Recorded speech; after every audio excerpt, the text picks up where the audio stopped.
then we'll see what they say about it. Okay.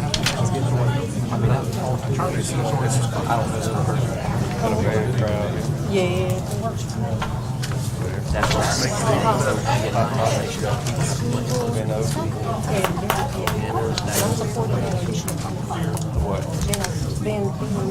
Me too. going for like 27, I think.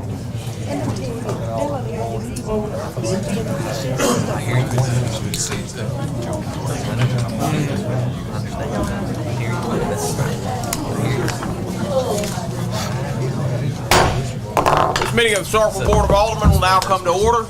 Please rise for the saying of the Pledge of Allegiance, after which Alderman Baum would like to open us with a word of prayer, and we will observe a moment of silence. I pledge allegiance to the flag of the United States of America and to the republic for which it stands, one nation, under God, indivisible, with liberty and justice for all. Most holy, all wise, all knowing, all powerful, all seeing, all hearing, all understanding God. Our God and our Father, by the way of the Holy Spirit, our Lord and Savior Jesus Christ. Again, Father God, here's the mayor of this board. Again, come before you. Come before you for guidance and direction, how to lead and guide this city. Pray now, Father, that you would take the rings of our mind, place them so deep into our hearts, that every decision we make will glorify you. Praying, Father God, we thank you for your mercy and your grace that covered us all day long. Pray now that you forgive us of our sins, strengthen us where we're weak, and build us up where we're torn down. Father, we pray that you will fill this place with your spirit, that we all will continue to conduct ourselves decent and order. And Father God, that every decision that we make, it will glorify you which you are in heaven. In Jesus' name we pray. Amen. Amen.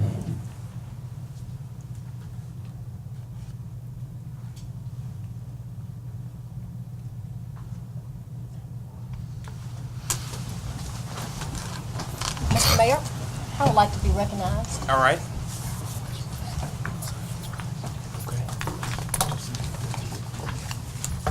All right, and I will remind everybody, if you do have a cell phone, please place those in the off or silent position. Alderman Nguyen? Yes, I have a motion that I will be making at this time regarding the school board interviews, and I'm going to ask all of those aldermen that will be recusing themselves tonight, please exit the room at this time. All right, could everyone who is going to recuse themselves from the school board appointment process please be excused from the room? Alderman Nguyen? I will be making a motion at this time. I move that the amended agenda item relating to the interviewing of the school board interviews be removed from the agenda at this time. All right, motion has been made by Alderman Nguyen to remove the item on the agenda. That would be the only item under number 2 after Pledge of Allegiance, the interviews of school board candidates, which were slated as an interview of Eddie Miles at 5:35 and an interview of Juliet Weaver-Reese at 6 o'clock. Alderman Nguyen, is it your motion to remove those from the agenda? Yes, it is. Do I hear a second? Do I hear a second? Second. Motion has been seconded by Alderman Perkins. Alderman Nguyen, do you wish to speak on the merits? I do. We have received a letter of interest that was submitted prior to the board-approved deadline. Any others that did not meet that deadline do not need to be received at this time. All right, since it was me that added this matter to the agenda, I'm going to speak to why it was added to the agenda. It has been a well-covered matter at this point that there was a submission from sitting board member Eddie Miles that came after the deadline that was advertised. The reason I have added this to the agenda is because of the nature of the deadline and because of previous practice with respect to matters like this. The deadline and what it is needs to be clarified. This is not a statutory deadline. There's nothing in state law that gives you a process by which applications for the school board have to be made. Rather, it pretty much says that the Board of Aldermen will make an appointment for the position to be open in March. Theoretically, a board doesn't have to advertise whether for that position at all. A board could come in to a meeting and make that appointment. Furthermore, the board did not place a deadline for submittals in its order to advertise for the opening of the position. On February 3rd, when the board made an order to advertise for people to express letters of interest for vacancies, it was silent on there being any deadline. Now, there was a deadline for submission that was administratively placed in the advertisement that ran in the newspaper.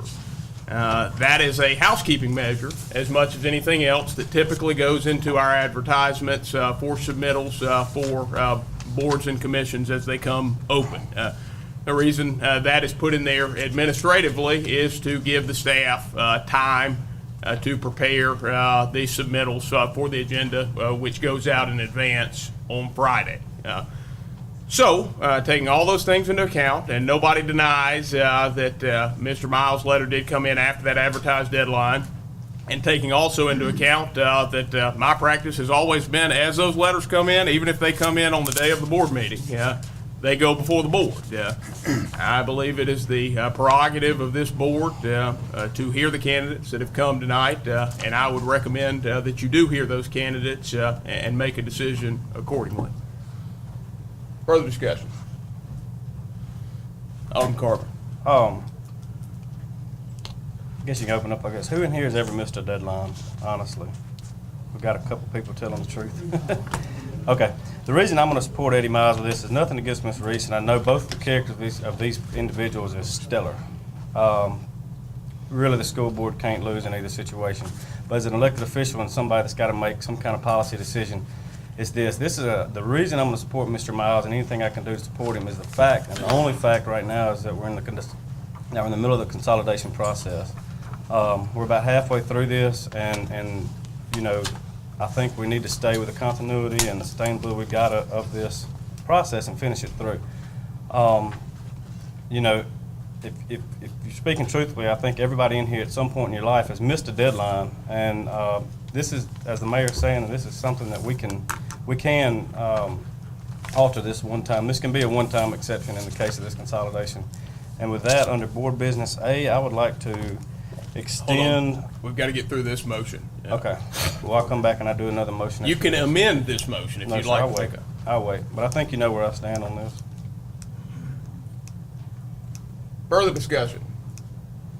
Any further? Am I correct that she's saying not interview either one of them? Yeah, this is a motion to strike the interviews from the agenda, so there would be no interviews. I think at minimum, we need to hear interviews to know the individual, so I would have to be supportive of that. Okay. Any further discussion? Mr. Mayor, I got one. It hadn't been, 3 months ago, 6 months ago, we had the same with the housing authority. He came in late with the application. The board denied him he said it didn't happen, but it's happening.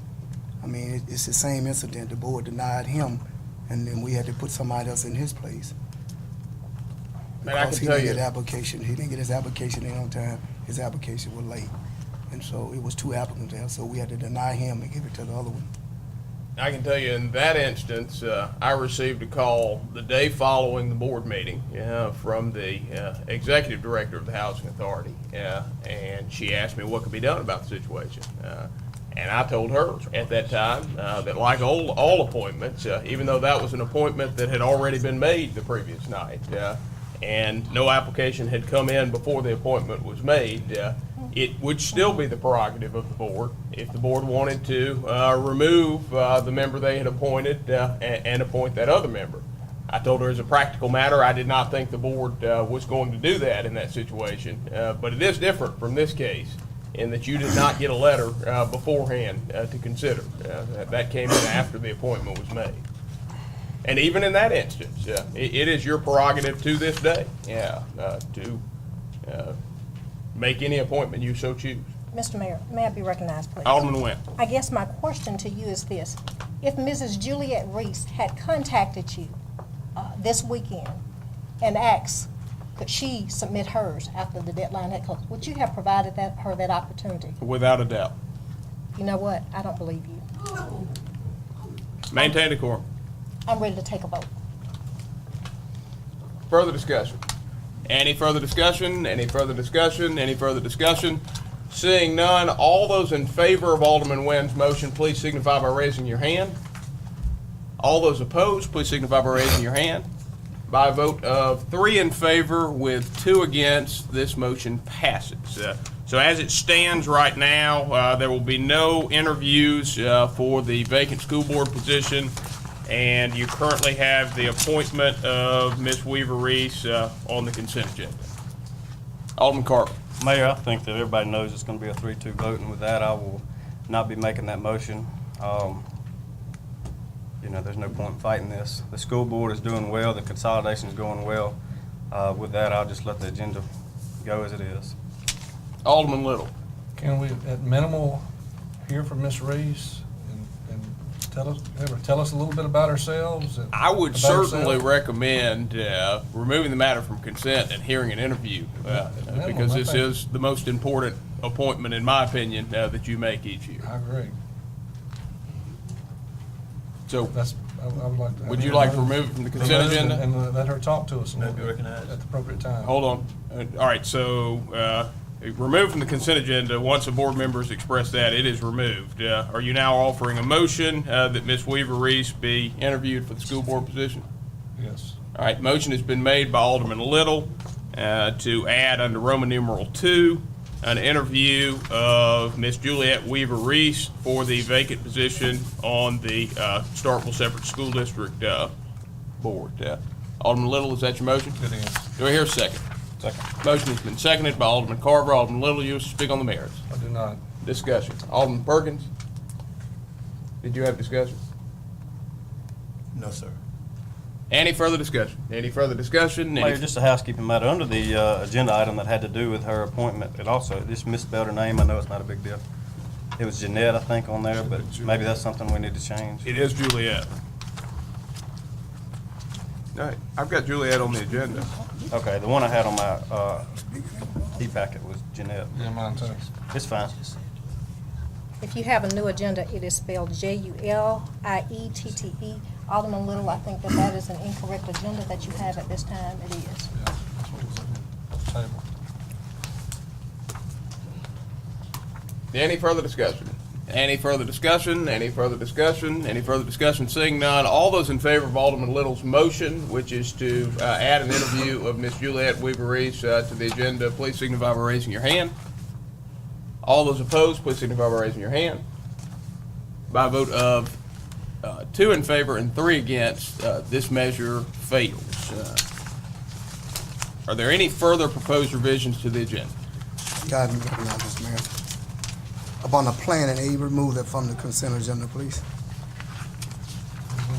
Planning. Department of Business, Planning.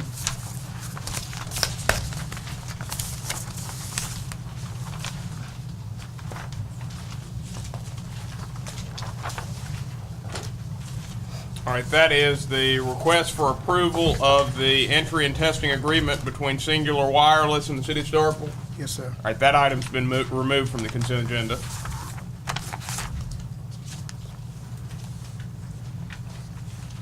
Alderman Vaughn, do you have further proposed revisions? No.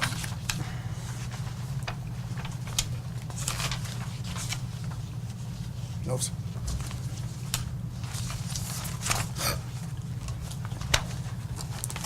Oh, yes. Could you please notify the board? Is there anybody else at this time that has any further school board issues that you plan on discussing before the agenda is adopted? All right, I'm going to have the Chief Administrative Officer retrieve the board members that have recused themselves.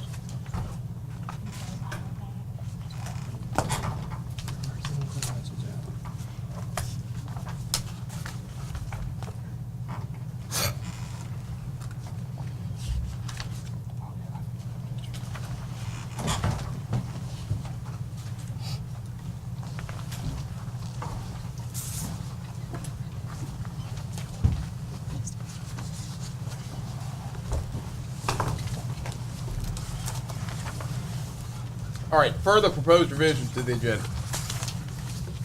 Are there any further proposed revisions to the agenda? Any further? Yes. Alderman Carver. Under the mayor's business, I'm gonna, just for clarification, I'm gonna remove item B. All right, item B, the consideration of an approval of an audit for cost savings on our workers' comp policy has been removed from the consent agenda. Any further proposed revisions to the I agenda? have one. Alderman Nguyen. Under board business, I would like to add an item 8, and the rest will proceed after there. Place a discussion and consideration of adhering to procedural deadlines for all board appointments.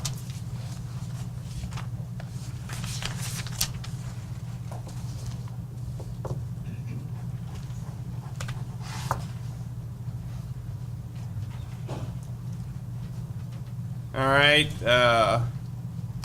Alderman Nguyen has proposed adding an item under Roman numeral 10, board business, the discussion and consideration of adhering to procedural deadlines for all board appointments. Alderman Nguyen, is that your proposed revision? Yes, it is. Do I hear any objection?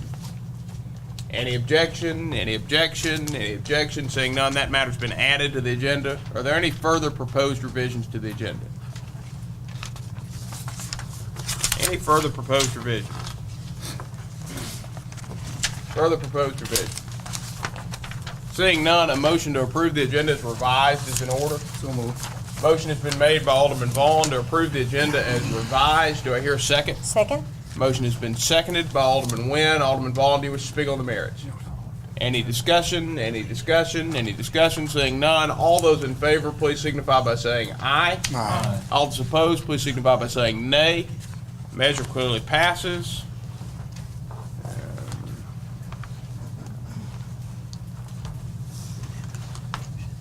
You now have before you the approval of the consent agenda. Is there any objection to approving the consent agenda as revised? Any objection? Any objection? Any objection? Since we were out of the room, I need to know where we stand on the. Yep. Okay, yeah, We're let not me. voting on that, are we?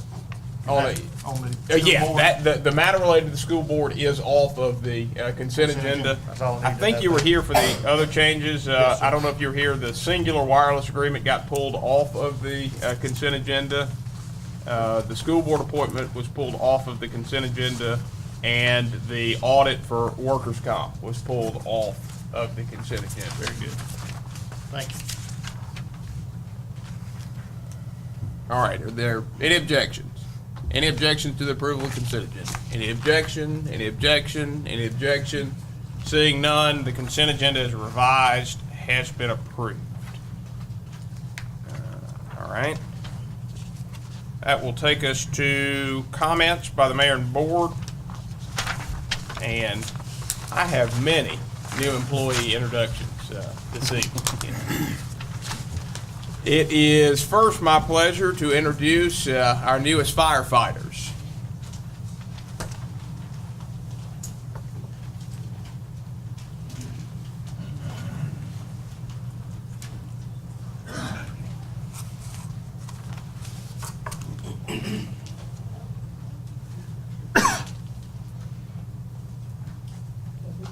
Cody Boykin is originally from Macon, Mississippi, and is a graduate of Central Academy.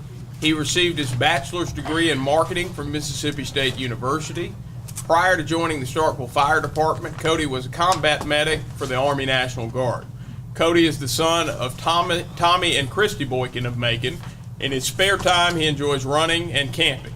He attends Pine Lake Baptist Church. Please join me in welcoming Cody.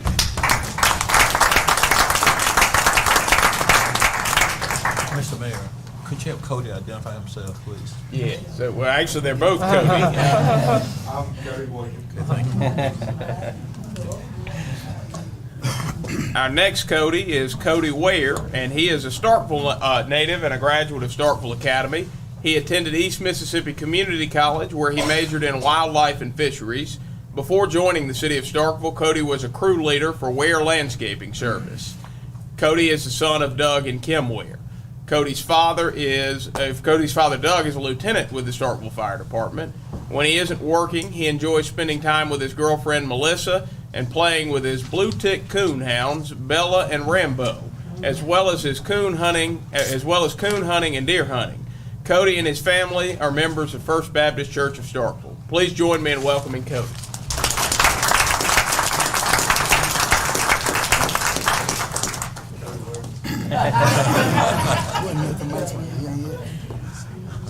And if y'all are keeping track, we introduced another Cody at our previous meeting. So Codys are going up in the city of Starkville. I'd now like to introduce our newest police officer.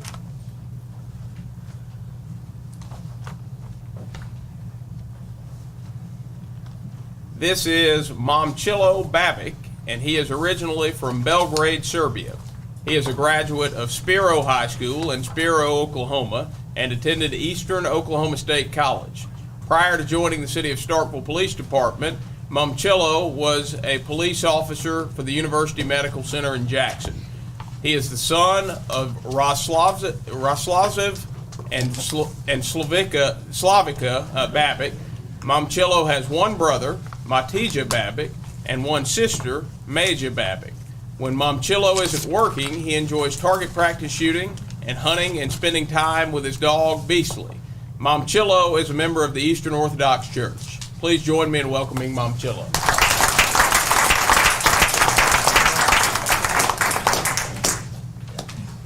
And I'm sorry if I butchered any names, Momcilo. You did good. Hey. All right. I'd next like to introduce our newest apprentice lineman, and we have two new apprentice linemen to introduce tonight. Could our linemen come forward?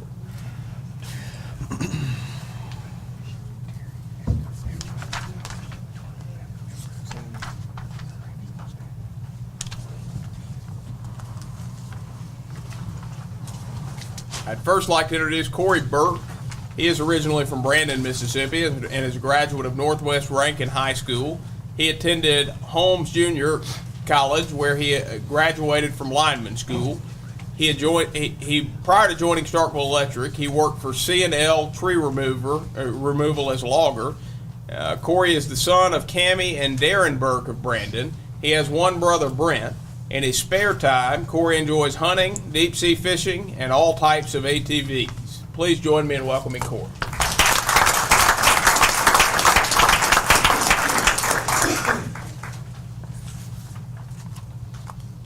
And I'd now like to introduce Stephen Wade. Stephen is originally from Union, Mississippi, and is a graduate of Union High School. Stephen attended East Mississippi Community College and graduated from lineman school before joining the Starkville Electric Department. Stephen also worked at T&D Line Clearance as a line worker prior to joining the electric department. He is the son of Bill and Susie Waddell. He has one brother, Will, and one sister, Chelsea. Stephen enjoys spending time with his dog and anything outdoors, especially hunting.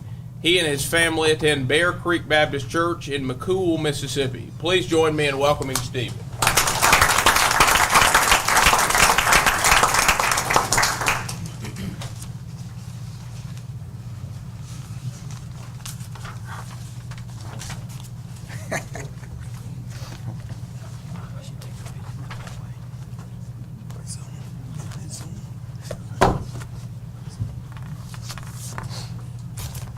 Now I'd like to introduce Henry Brown.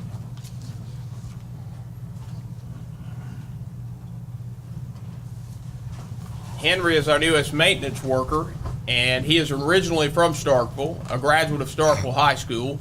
Prior to accepting his position with the city, Henry worked for Lee Carson Construction as a crew leader. Henry is the son of Henry Brown Jr. and Sherry Brown. In his spare time, Henry enjoys riding his horse Keisha and spending time with his family. Henry attends Josie Creek Missionary Baptist Church in Starkville. Please join me in welcoming Henry.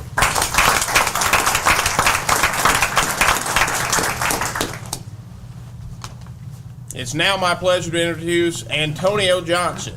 He is originally from Starkville and a graduate of Starkville High School. Before joining the city, Antonio worked at Phillips Design Group as a landscaper. In his spare time, he enjoys playing baseball and football. Please join me in welcoming Antonio.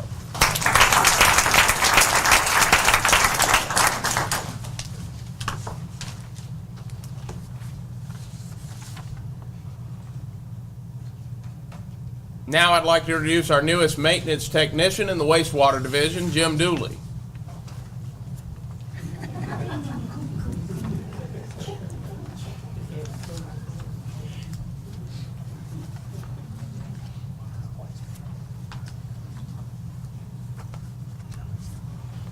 Jim is from Macon, Mississippi, and he attended Noxubee County High School.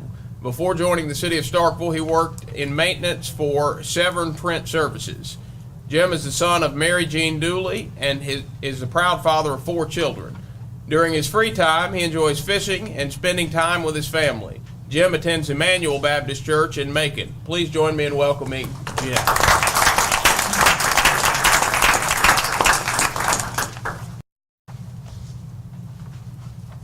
And finally, I'd like to introduce our newest maintenance worker in the Water Sewer Division, DeJuan Long.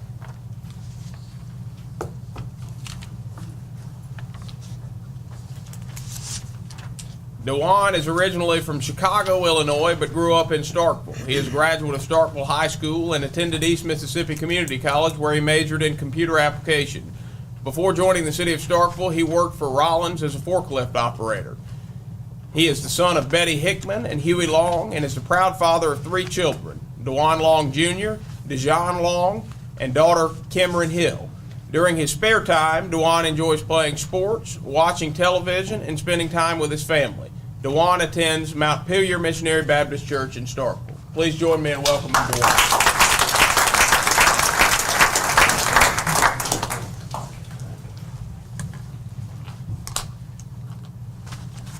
All right, and that concludes my comments for this evening.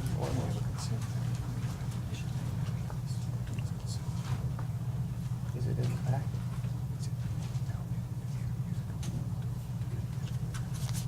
All right, the Chief Administrative Officer has just informed me that a matter on the consent agenda did not have a name included with it. May I be recognized? You may, Alderman Maynard. Under Personnel, Item 1, I'd like to amend the consent agenda to include request for consideration of filling the Assistant Chief of Police with Chris Thomas at a salary of $65,000 based on 2,080 hours per year. All right, the motion from Alderman Maynard is to amend the consent agenda, adding to what has previously been placed on the consent agenda as item 11I1, changing that matter to approving the recommendation to fill the position of Assistant Chief of Police in the Police Department with Chris Thomas at a salary of $65,000 per year based on 2,080 hours per year. Alderman Maynard, is that your motion? Yes, sir. Do I hear a second? Second. Motion has been seconded by Alderman Nguyen. Alderman Maynard, do you wish to speak on the merits? No, sir, other than to say the name was not in there because we were interviewing earlier this week, and that was finalized this week. That's the reason for the addition. Any discussion? Any discussion? Any discussion? Seeing none, all those in favor of the change, please signify by saying aye. Aye. All those opposed, please signify by saying nay. Measure passes. We'll move back into comments by the mayor and board. I have completed my comments. Are there any comments by the members of the board? Alderman Nguyen. By last Wednesday, I contacted our CAO, Taylor Adams, and requested that for our city, we have a formal swearing-in ceremony for Chief Nichols. And I want to say thanks to Taylor for putting that together for us. He did an amazing job. I probably texted him and called him, I don't know how many times. I think he was probably tired of me. but it was a great experience for our city, and certainly it was a great welcome for Chief Nichols. Taylor, thank you so much for doing that for us. Thank you. You were great in doing that. On Friday night, Mayor Smith of Columbus texted me and thanked us for our hospitality because he and his councilman, as well as their chief of police, was here. So they thanked me for that. Thank you so much. Additionally, I would like to recognize Miss Donna Lott, who helped coordinate that. She serves as the chief of Chief Nichols' secretary over there in that department. So thank her for coordinating that with you, Taylor. And the last person that I want to recognize, on Friday, if you were here for the swearing-in ceremony, I don't know if this was the same room. Sergeant Lori Hines, I called her up and asked her if she would do the declaration for us, and she did. And when I walked in here, it was simply amazing. I have dubbed her the Martha Stewart of law enforcement over there. So thanks, Sergeant Lori Hines. And when I came in this evening, Chief Nichols told me that he would like to have an announcement on behalf of the police department. So turn it over to you. Honorable Mayor, Vice Mayor, Board. Yes, sir. Thank you. I would just like to announce that the Starkville Police Department, in its efforts to reach out to the community more, has launched a Facebook page. And if you like that page, you'll get news and activities associated with the police department. And that's just our way of reaching out to the community, trying to keep everybody informed. Thank you. Thank you. Thank you, Chief. Thank you, Chief. I yield the floor at this time. Are there any further comments from the members of the board? Alderman Maynard. Mr. Mayor, I'd like to recognize Herman Peters and the park staff. Everywhere I went this weekend, I saw soccer players eating out, spending money in the community, and drove by and covered up with players over there. Just a fantastic job. Thanks for all you and your staff's efforts. That's all, sir. Alderman Little. I'd like to recognize Eddie Miles for his 10 years of service on the school board. I know you have put in countless hours and sacrificed time away from your family over these years, particularly in the last year or so with the consolidation efforts underway. And your service, we thank you for it, and you're to be commended for it. And obviously you were well thought of by the board members, your counterparts. You served as president. Currently you're giving up that post at the end of this month and turning that over to someone else. And we just wish you the best and thank you for your service. Well said.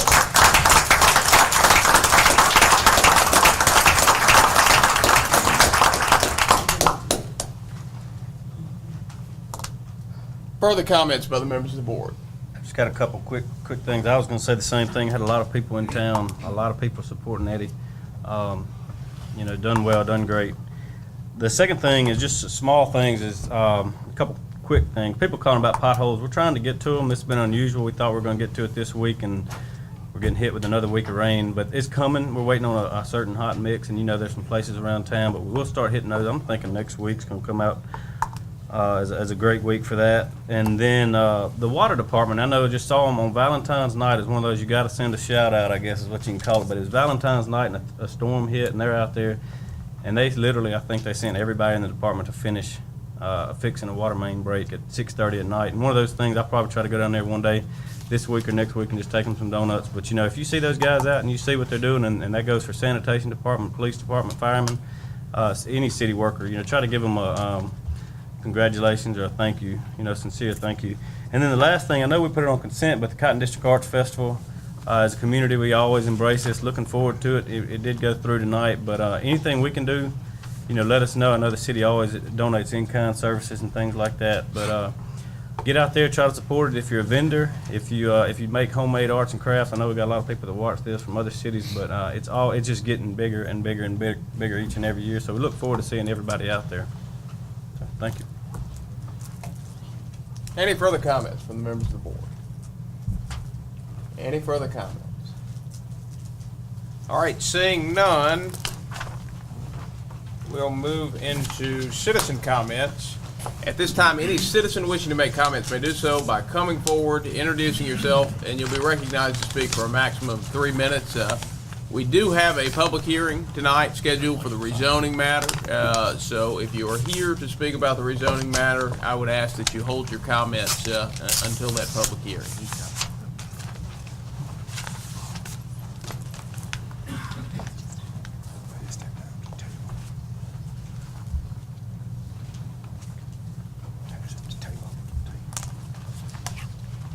Good evening to the mayor and board. My name is Alvin Turner, Ward 7. Want to recognize Vice Mayor Perkins and Alderman Vaughn. Thank you, Alvin. Thank you, Evan. Citizens, we would like for the Rock Hill situation to be taken care of, or we even not want another young woman to fall victim to being misled, or we would like for that situation to be taken care of. We have a manhole by the fire hydrant on Jefferson Street. It's very dangerous. I wouldn't want to trip up and fall, but it needs to be looked at. We see a lot of breaking up concrete, putting down concrete, breaking up concrete at the electric department. We want to know why. And I am sidewalk for Ward 7. Seems like that we just get looked over, not thought of, and like we was appointed. Like it's very shameful that you have a sidewalk commission and they get looked over. Thank you, Mr. Turner. I need to sign, Jim.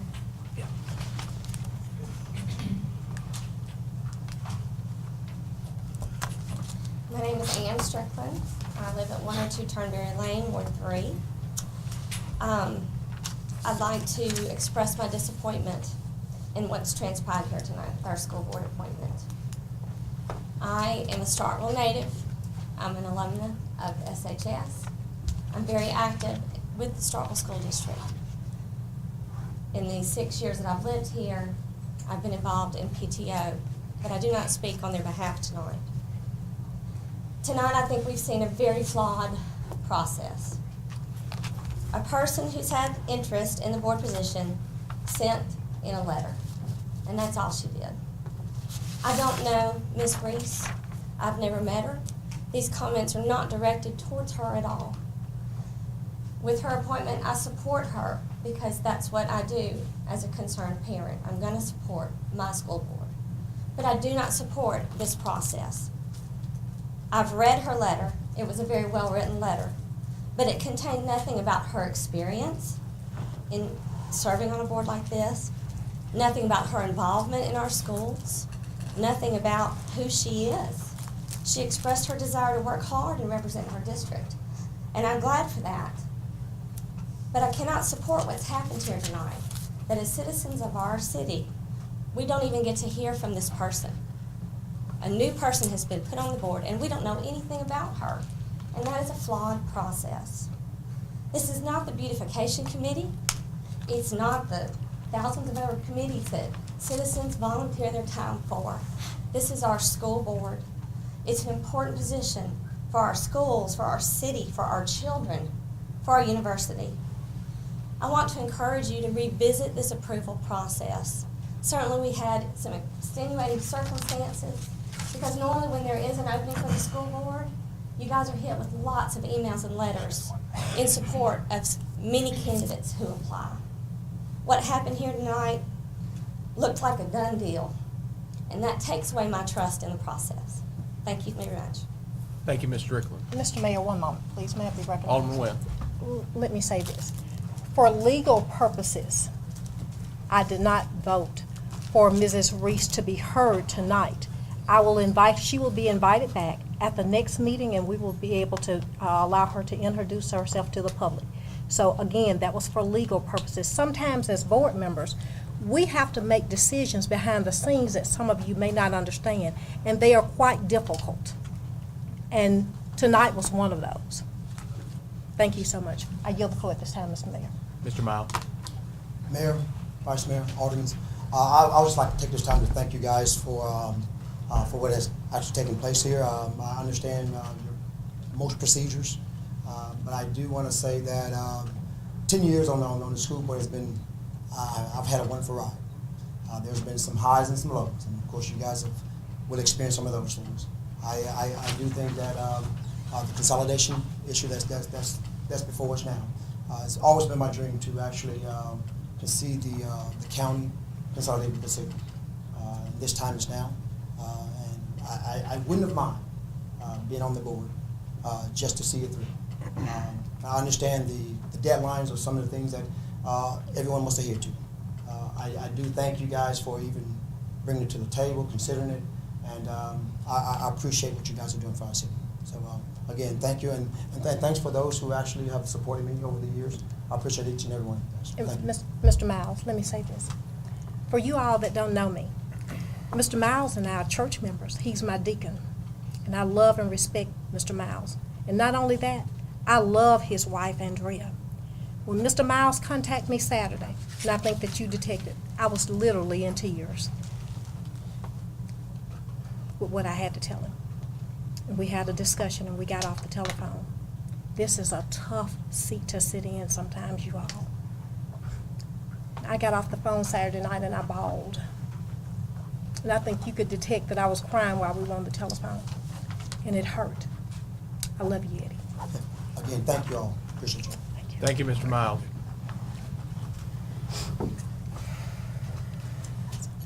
Hello, my name is Erica Riddick, and I serve as the city manager of Mayor's Youth Council. And this is Kayla Outlaw, and she serves as our president. And one of our tasks is to come to at least 2 Board of Aldermen meetings. So our council is here in the audience, and we just want to thank you guys for all that you do for our council, and also all that y'all do for our community. Thank you. Thank you so much. Thank you.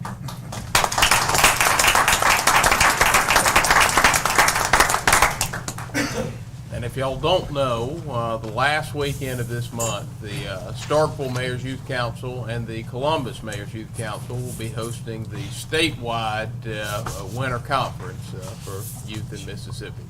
And they're doing an excellent job. Thank you. Hi, I'm Joan Wilson, volunteer with the Heritage Museum, and I'm here to give the Board of Alderpersons, the American Society of Landscape Architects, present the Award of Excellence in Student Collaboration to the City of Starkville and Mississippi State. And what this commemorates is the fact that the MSU Landscape Architects won a national award for the work they did at the museum. This is like winning the Super Bowl. This was awarded in Boston. They were the only school to win that, and I want to show you. This is what the top of the pavilion looks like at the museum in the spring. And the pavilion is a retrofitted top off of the gas station. So I want you to have this, and also invite you all to come to the museum. We have a key. You can climb up to the top and see this if you would like to. And also, all the persons, you are welcome to come to the museum anytime because it is your museum. Thank you for your time. Thank you. Thank you. Thank you.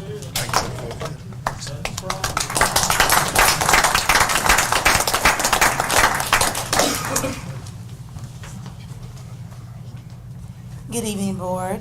Good evening. My name is Kayla Gilmore, owner of KMG Creations Dance and Fitness. Excuse my voice tonight. I just want to come quickly and express my, continue to express my thank you for your support in KMG Creations' 5th annual military charity recital honoring our veterans back in November of 2013. I come before you sadly to let you know that one of the 9 veterans that I visit at the nursing homes, the 2 nursing homes, Carrollton and Starkville Manor, has passed away January 28th. Mr. Travis Phillips. He served in the U.S. Army in Korea. And I just want to bring that to your attention. Thank you for your support, and I'm so glad that I was able to meet him, able to embrace his wife and meet Miss Carolyn Phillips at the same time. You may know her, may know them by in the community. And I want to say thank you, and I plan on continuing visiting the nursing homes in Starkville, making sure our veterans are okay.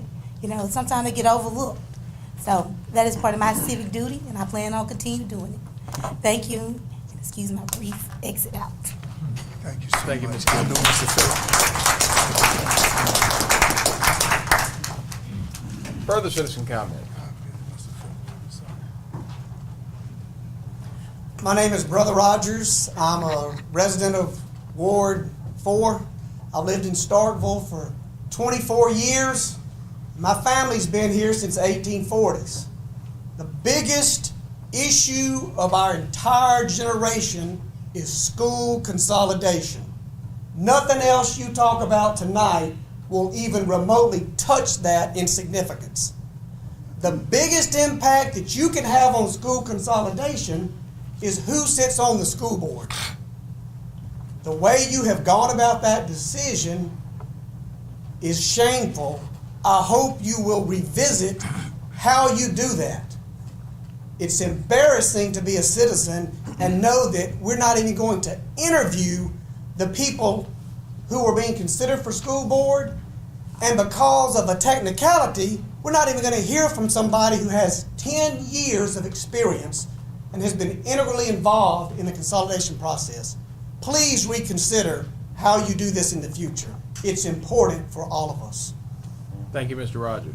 Mr. Mayor, may I be recognized? Maintain the quorum. Our city has many boards, and it's strange that people can come and complain about the school board, yet we'll appoint people to planning and zoning, and guess what? They don't show up. All we see is their name. Planning and zoning, parks, or what have you. At least Ms. Reese is here tonight, and she'll be coming back to introduce herself. But guess what? Nobody complains. We recently had an appointment for planning and zoning. Guess what? He was not here that night. I wouldn't know him if he walked up to me. But yet, guess what? We approved the appointment. So guess what? This is nothing new tonight. The only thing is, it's a different title. It's called school board. I yield the floor at this time, Mr. Mayor. Further citizen comments?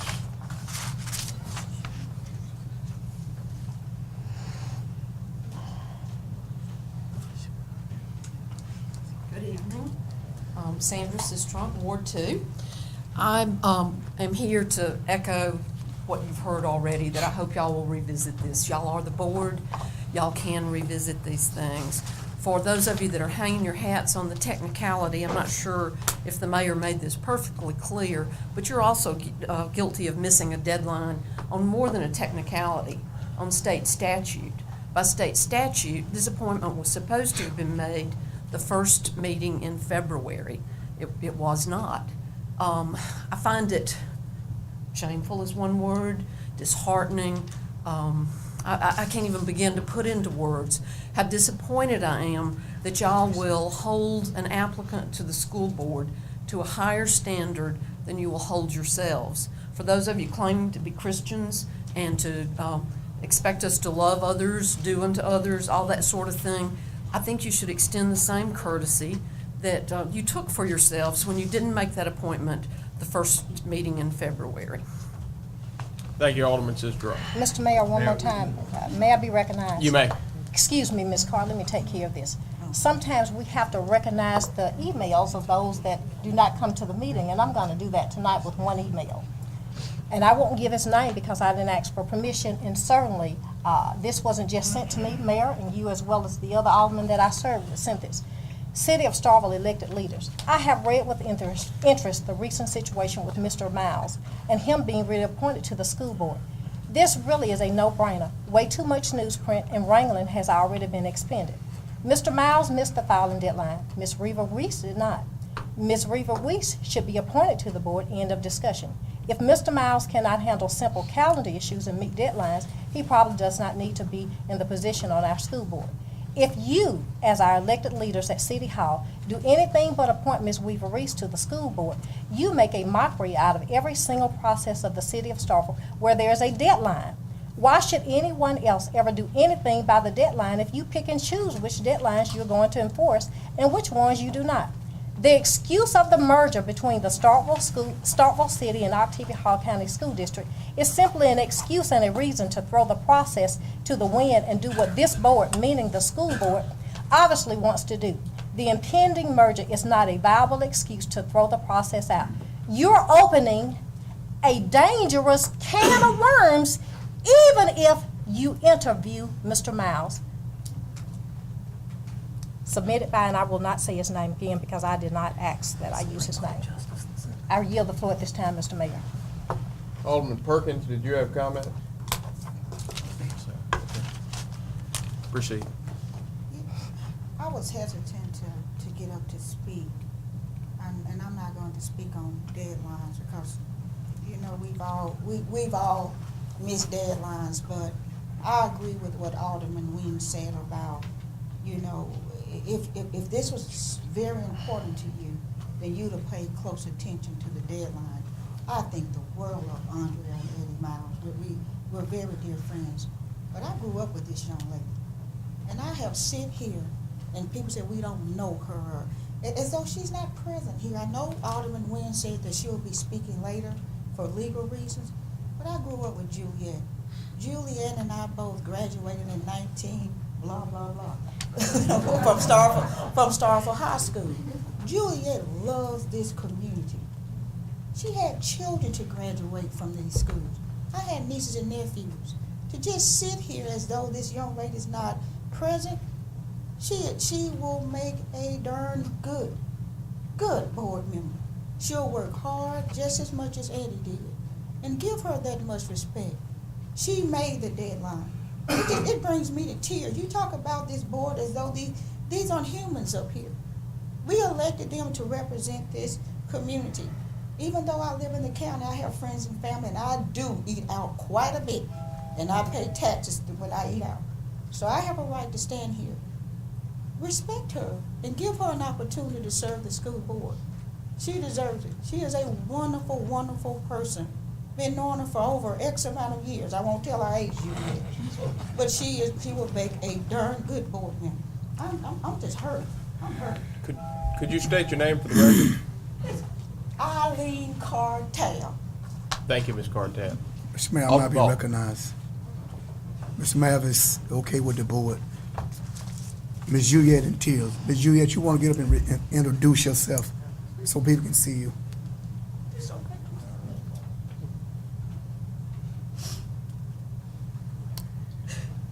And they're talking about Christianity. And Mrs. Trump, I am a Christian. I don't care what you say. Further citizen comments? Mr. Burnham. I would just like to say good evening to the board, to our mayor, and also to Ms. Hartman. I'm glad to see you sitting up there tonight. I would just like to say, I wasn't going to say anything. I promised myself I wouldn't, but I know I had to get up. Because you know one thing, Ed and I teach Sunday school together. We're in a class where we teach youth. I wouldn't want my youth to have to understand what went on here tonight. Because, you know, it's just right what went on. We got two loving people here in Starkville. Two loving people. So it's not about them. It's about what we always want, Paul said. But we got to realize, anybody got feelings. Anybody got feelings. We can't talk about that. These two people still don't get along, I guarantee you, like ice. They're not gonna let this upset them and melt them like it is. And it's very upsetting to sit here and listen. But I would just like to say, thank you all for winning.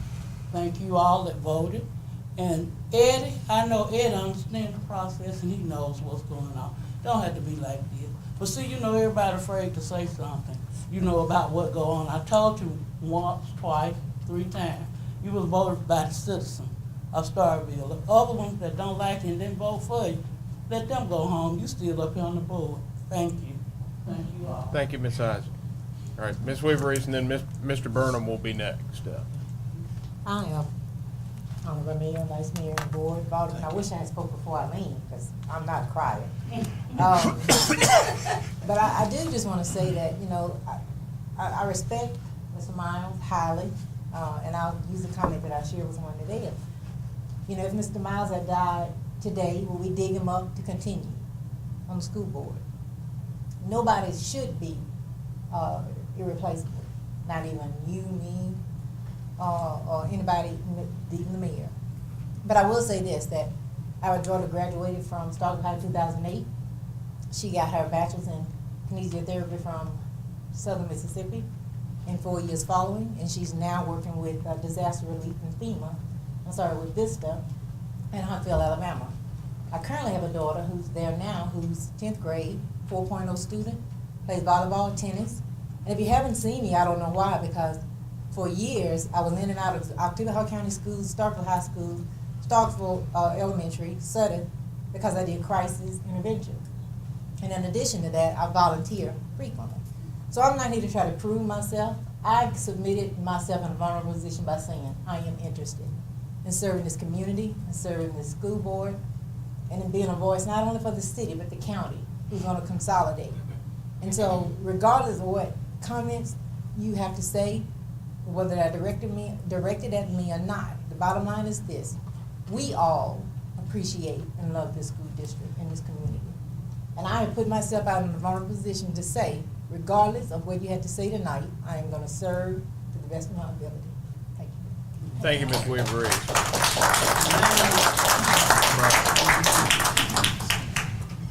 I'm Alderman Burnham from Ward 2. Like Dorothy, I wasn't going to say anything to you this evening, but all of this conversation about interviews and the interview process as it's handled by the board has encouraged me to say this. I came for interviews for the CAO's position several weeks ago, 3 weeks ago. I happened to be one of 2 members of the public, 2 people. I was one, and the other one I don't know. Now, ultimately, somebody else came in a little bit later. But it was not an interview process, because the only one to ask the candidates any questions was the mayor. And that was the only individual. There were some comments made, and not to point out, but I wonder how many people knew that the 3 candidates that came here, 2 of them from out of town, were asked a question. What are you currently reading? That doesn't tie into, I don't see the importance of that in the interview process. Now, as it turned out, the city got the person that should have had the position, but it was not an interview. The people were here, but no questions were asked. So you're asking for an interview process. I don't know what you would have done tonight had you interviewed the candidates for the school board. Thank you. Thank you, Mr. Burnham. Any further citizen comments?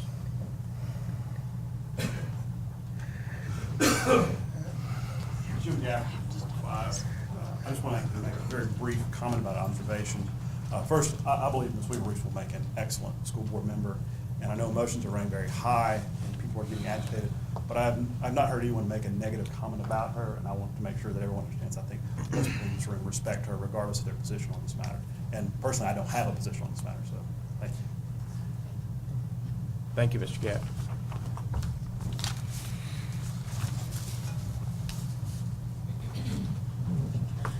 Hi, Chris Galbraith, Ward 2.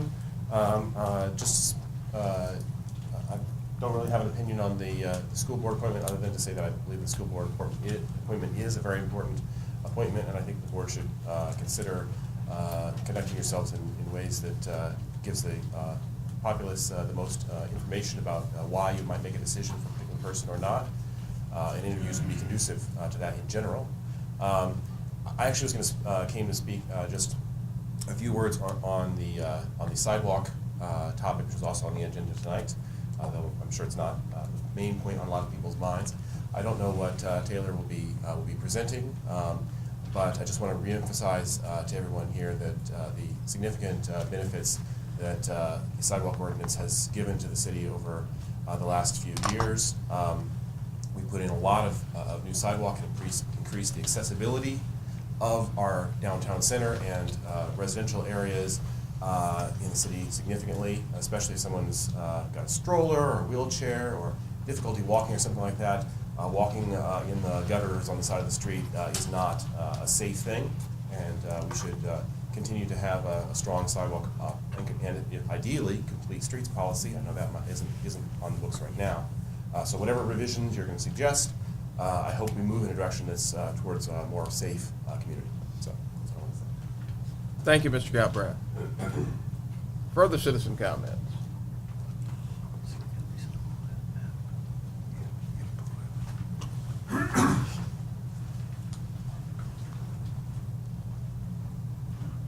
Hi, my name is Peter Bain. I'm a resident of Ward 2. I want to recognize the mayor, the vice mayor, and the board of aldermen. I'm also here for a minor, in the grand scope of things, a minor concern. I want to support the idea that sidewalks are business friendly, not business unfriendly, and that whatever the report says, that the board and everyone involved look to build sidewalks as business friendly. They build foot traffic. They're great for visitors when they come to Starkville. They can walk to destinations if they have their car parked while they're here visiting town. There's all sorts of health and safety benefits, as people are well aware. It can also feed into the SMART system, so that way people can walk to the bus if they want to try the new bus system. And I just want y'all to make sure that when you share the results, that it becomes a business-friendly process, and that means that we understand that we have to sometimes invest where appropriate and where fiscally responsible if we want to have the benefit of a sidewalk network. Thank you. Thank you. Further citizen comments? Any further citizen comments? Any further citizen comments? Any further citizen comments? All right, seeing none. Mr. Mayor, Alderman Perkins? could we have a 3-minute recess? I need to step out for a minute. Yeah, without objection. Without objection, we'll have a brief recess. Seeing none, we'll move into a brief recess. Yes, sir.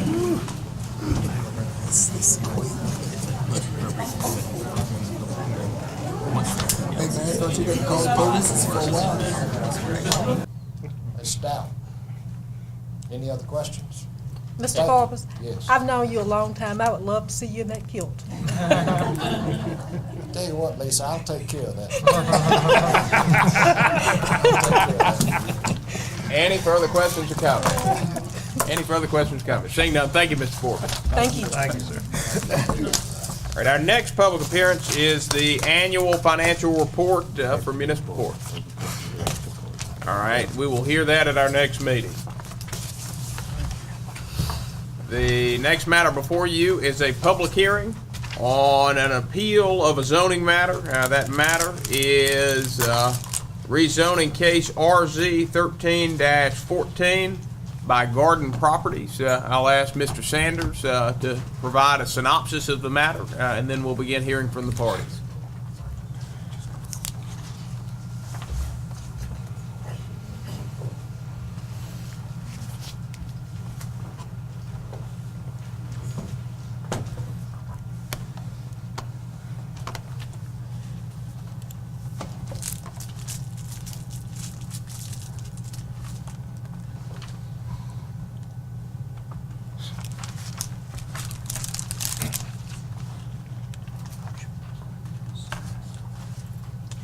Mayor, Vice Mayor.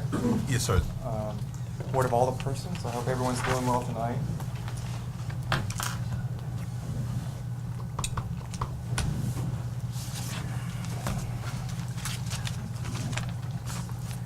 At the January 14th Planning and Zoning Commission, the Planning and Zoning Commission recommended denial of case number 1314, the rezoning of property from R1 to R3A. The subject request for rezoning is a property located between the Starkville High School's football and baseball stadium, Pleasant Acres, and this is the subject property right here. I don't know if you guys are familiar with Yellow Jacket Drive, but the Yellow Jacket mini storage facilities are right here, and along with the Mexican restaurant is right here. And this is Highway 12, and this is Nix right here, just to give you an idea of where the property's at. The property is currently zoned R1 and is surrounded by R1 zone properties. While this area is zoned R1, it's not R1 in use. This is the Starkville High School athletic facilities, along with the main campus a little bit further to the east.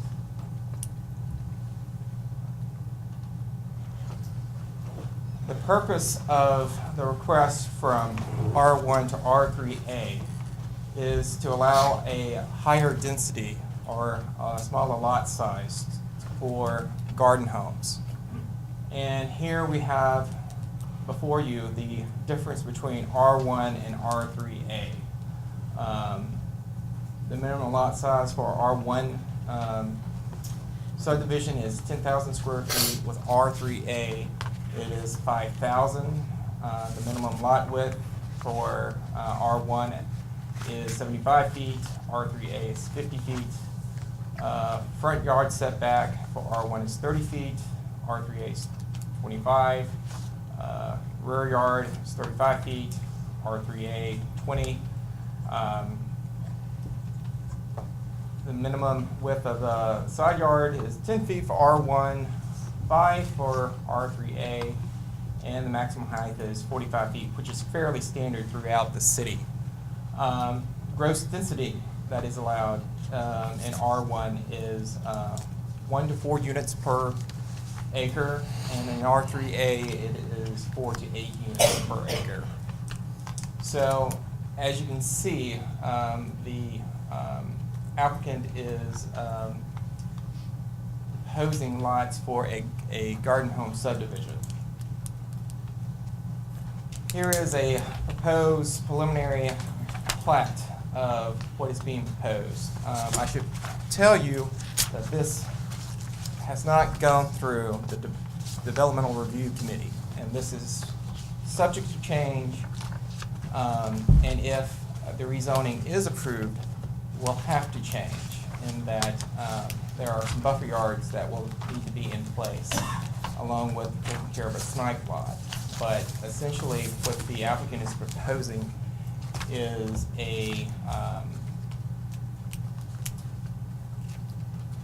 garden home subdivision, and this illustration is currently showing 23 lots.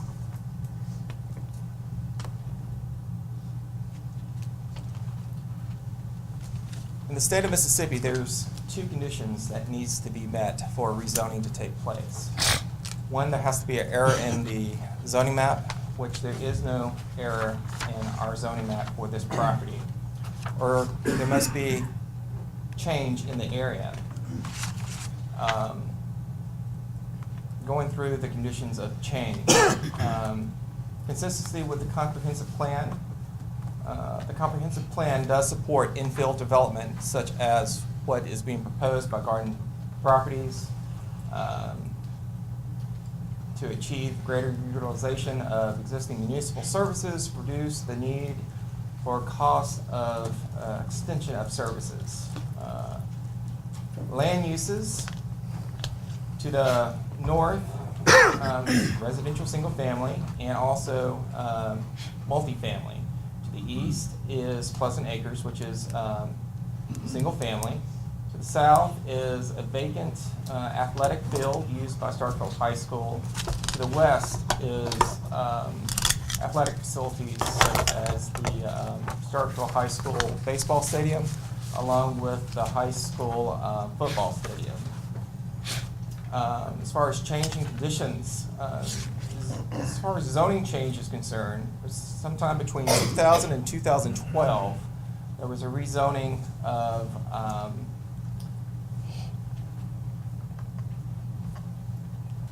the property for the Yellow Jacket mini storage facilities right here. And that zoning change was from R3 to B1.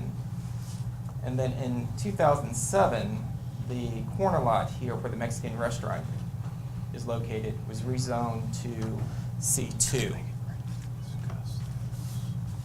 Other changes that are not related to zoning but has taken place is at the intersection of Yellow Jacket and South Montgomery. The Annabella development from 2007 to 2012, 20 building permits were issued. And for Bella Grove, from 2010 to 2013, 42 building permits were issued. There is adequate electrical supply, water, sewer lines, and of course access to Yellow Jacket Drive. There are no known environmental issues with the current site. There would be an economic effect as far as increase in property tax revenues from the proposed development, and along with temporary jobs from the construction of homes. As stated before, any and all development in the city of Starkville is required to go through the Developmental Review Committee, so it would be reviewed by all city departments. and along with public utilities. As far as public need, it would provide an additional housing option for the people of Starkville, and it would also support infill development.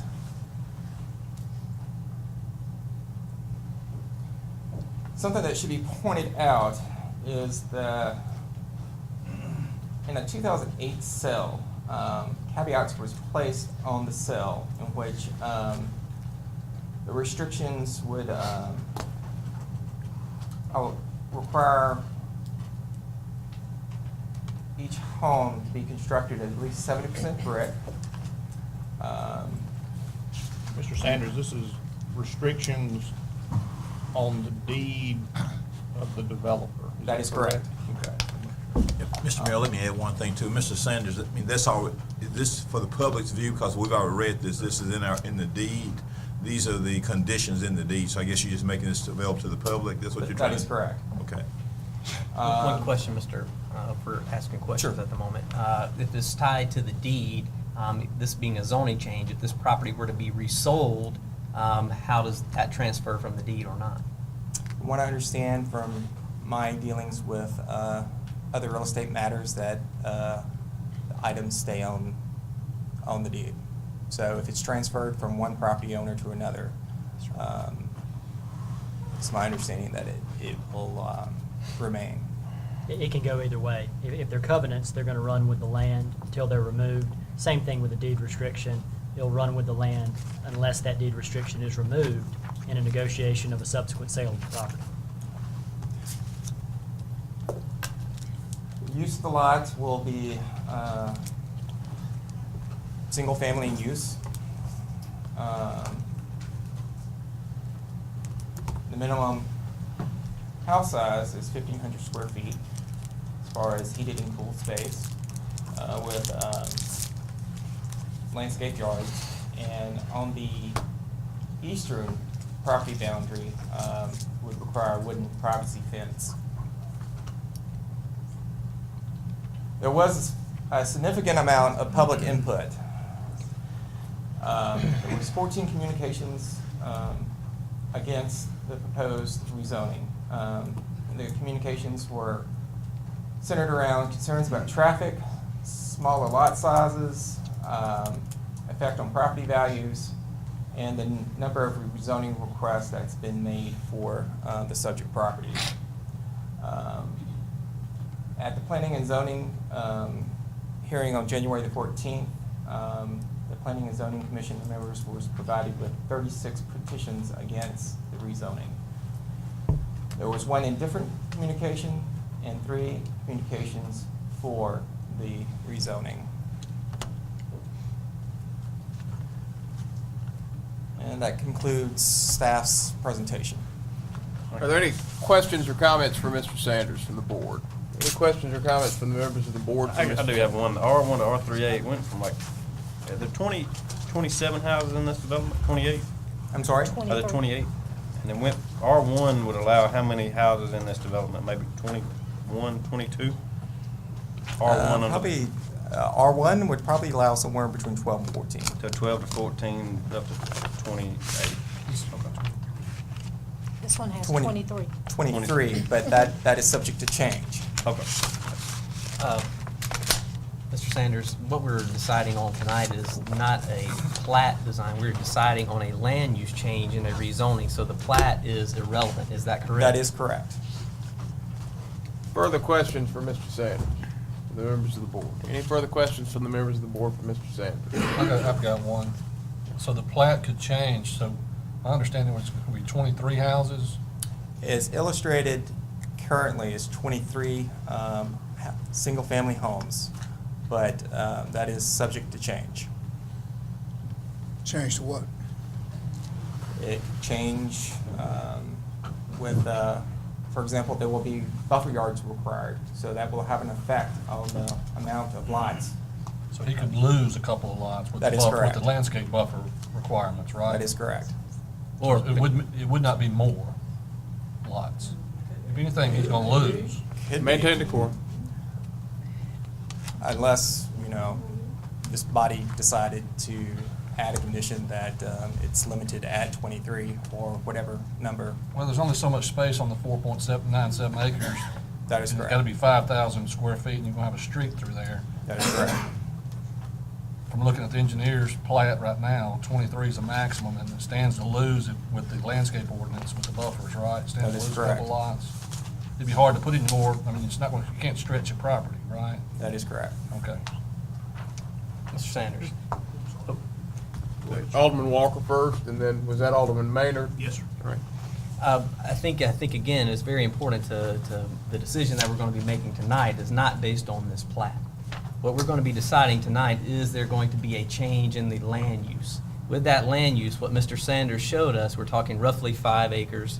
Gross density could be up to 4 to 8 units per acre would be allowed by this. So basic math would say 40 gross. Now when you take out for the roads and things, it won't be 40, but it could be that. So if you look and you find an alternative design, there is potential to increase the density beyond the 23 or so houses that are shown there. The thing that's very important for us to remember tonight is that we are not deciding on this design that's being presented. We are deciding on, do we think it is appropriate to change the zoning? Once the zoning is changed, the design can go back to the drawing board, and things are always on the table at that point.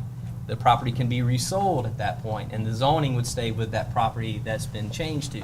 So it's just very important that we understand what we're actually deciding tonight. We're not deciding on this plat that has been not approved by anybody. We are deciding on a land use change.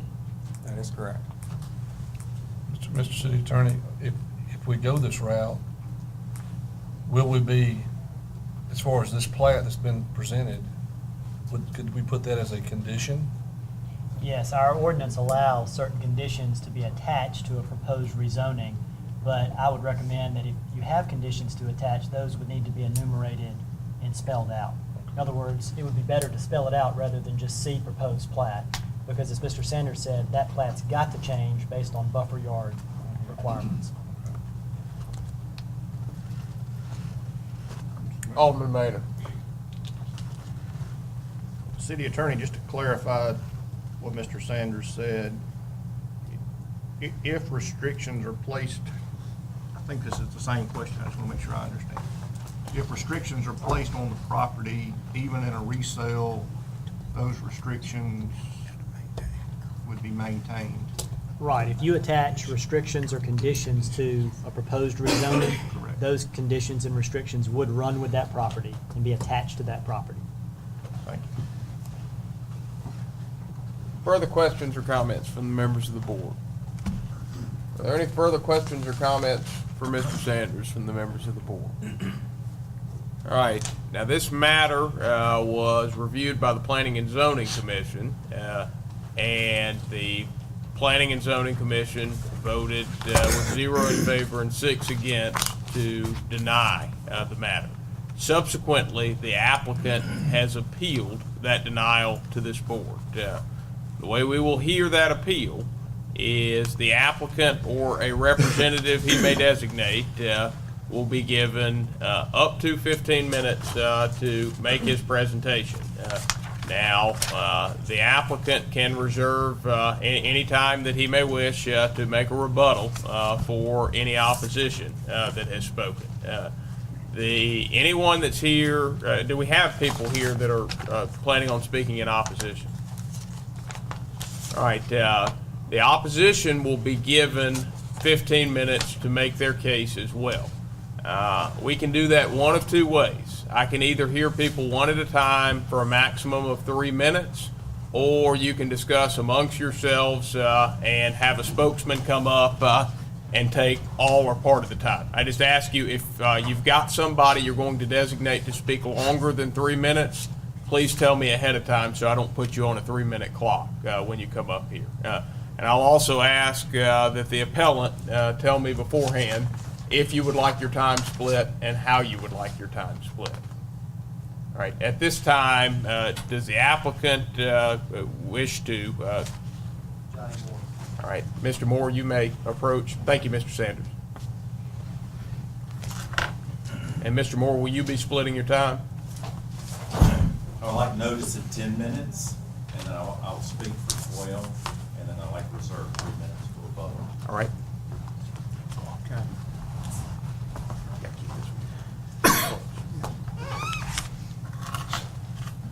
And Mr. Moore, you may proceed when ready.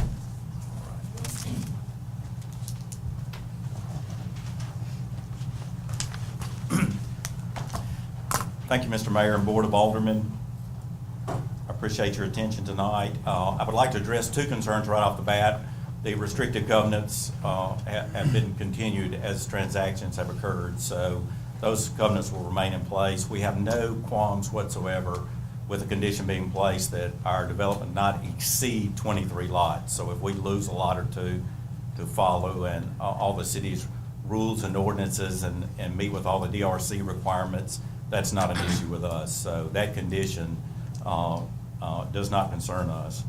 I would just like to go through the packet of information that you've got and just flesh out some of the items that I think will be addressed by some of the people who are concerned about what we're doing. Number one, we're not treating this as an adversarial matter. We're here to conduct business in a professional manner. We think our facts justify a zoning change, and we think the ordinance that we have to comply with conforms to the facts. So with that, I would like to just flip through the information that you have. One thing that came to my mind for the first time tonight when Scott Maynard made a comment about the soccer tournament this weekend.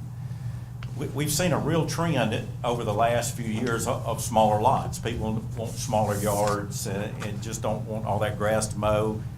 I think one of the reasons that we're seeing that is the city has been so diligent to make sure our children have facilities to accommodate the sports needs of our children. We have unbelievable softball facilities, our soccer facilities, all of which my children played on. When I was little, we'd never heard of soccer. But we have great soccer facilities. We have the Travis Outlaw Center for basketball. We have an amazing baseball facility. So people don't need this big yard for their children to play. They have these outstanding facilities provided by the city, which is a credit to what our board has done over the years. Also, there was discussion about how many lots can be placed on an acre. And I think our ordinances confuse people because R1 says 1 to 4 lots, R3 is 4 to 8. Well, effectively, that doesn't work. That's gross. I mean, you've got to have streets. You've got to have infrastructure. When you factor that in, we're basically looking at 4.6, dwellings per acre once you take out the infrastructure. So we're just a tad above the 1 to 4 gross residential anyway. The criteria also was mentioned, excuse me, for changes in zoning. You don't have to prove that there's been another zoning change somewhere else, because if you had to prove that there's been a zoning change to get a zoning change, there would never be a zoning change. So what the criteria is, it says, and this is straight from the ordinance, changed or changing conditions in an existing area or in the planning area generally. Anybody that goes down South Montgomery knows that from Highway 12 to South Montgomery and down South Montgomery, that's probably one of the biggest transitional areas in our entire city. And as Buddy pointed out at length, if you look on South Montgomery at the changes, this subdivision started in 1956. There's been an unreal amount of change in that area since then. On South Montgomery, on the east side of Pleasant Acres, there's numerous apartments. It wasn't that many years ago, there were just 2 red brick houses on 5 or 6 acres apiece.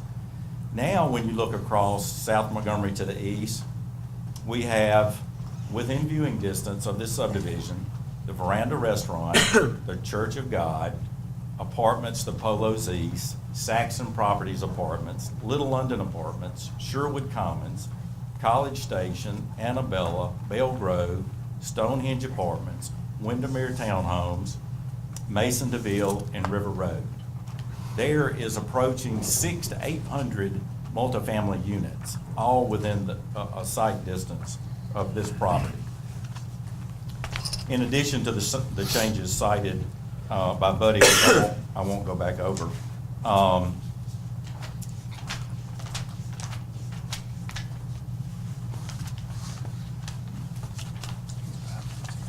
additionally, if you look at, and I know y'all all saw the map that Buddy posted, there's approximately 94 residences in Pleasant Acres subdivision. Of those 96 residences, only 4 would join our development, would have a common property line. And those would be on our east side and the west side of the subdivision. And I think that's important to note. Also, if you would look at there were some pictures provided that showed an eastern view of the property from about the center of the property, which shows a 75-foot strip of land, basically a tree area that was sold to one of the adjoining neighbors, Mr. Boyd. So if you will look at that picture, you don't even see the residences from those site pictures. In addition to, we'll have to have a 20-foot buffer area. So we're looking at approximately 90 feet before we even get to any type area that's even going to be visible, which is about a third of a football field. So that's a tremendous buffer between these subdivisions. Also, what we're trying to do is consistent with the city's overall plan in order to have development, and this was all referenced in your information. I'm just pulling this out for you. These residential developments are encouraged to occur in a compact pattern rather than a strip or sprawl type development. So basically, what the plan says is, hey, we've got these little gaps where nothing's ever occurred. We need to plug those gaps because we have infrastructure there. Instead of going out further out somewhere where we're spending money providing new infrastructure, we need to use the areas that we've got. And my philosophy, and one philosophy of real estate is property needs to be used for its highest and best use. That just makes sense. And this property's been R1 since it's ever been zoned, and nothing's ever been done with it. So to me, that's an indication it's not really, at this time, serving its highest and best use. Now, it's hard to believe, but now $190,000 to $200,000 houses are considered starter homes. When I bought my first house here almost 25 years ago, I bought a house in Long Meadow subdivision. I paid $40,000 for it. Didn't know how I was going to pay it back, and thought, you know, that's a lot of money. And now our starter homes are in the $160,000 to $200,000 range. And I think based on the fact, if you factor in time and distance and the things that have occurred since 1956, that really our R3A is essentially what used to be an R1 in that comparison. All right. A couple of things I would like to point out, and it's always a concern when we have development, is people are concerned about traffic counts. Since there was an extension Yellow Jacket Drive, the traffic count has decreased from approximately, and this information is in your packet, from a little over 3,000 cars, around 3,400 cars a day, to 2,600 cars a day. So we're not going to 21, 22 residences is not going to create an additional traffic problem on Yellow Jacket Drive. One bit of information that I put in your packet that I thought y'all would find interesting, and I put this information in just as a comparison, not to say our subdivision is going to be better than Pleasant Acres, but I put it in there to show you that what kind of changes we've seen since, I mean, it's obvious we've had changes since 1956, but just to give you an idea of a comparison between their covenants and our covenants, and this is only for comparison purposes, not to say ours is better. The restricted covenants in Pleasant Acres only requires 900 square feet. Back in the day, they used to put in the covenants how much money you had to spend on a house because they wanted to make sure that you didn't build something that was incompatible to the quality of homes they wanted. 1956, you had to spend a minimum of $8,500 to build a house, or it wasn't acceptable in Pleasant Acres. It'd be nice if you could do that now. There were no, back at that time, there were no privacy fences required, no requirement of brick. A big majority of the houses there do not have brick. There's no exclusion against rental. I know there's at least 2 rental properties in there. A Cracker and an Anthony owners have rental property there, and there was no landscaping ordinance at the time. Now, our covenants require 1,500 square foot minimum, which at $100 a square foot is a minimum cost of construction of $150,000. We're required to have a privacy fence, which will be a 6-foot dog-ear wood fence. 70% of the structure must be brick, and that's to allow for some character type on the front with hardy plank and something to give it a little character. No rental, the covenants allow no rentals. You cannot rent the houses, you cannot conduct business in the house.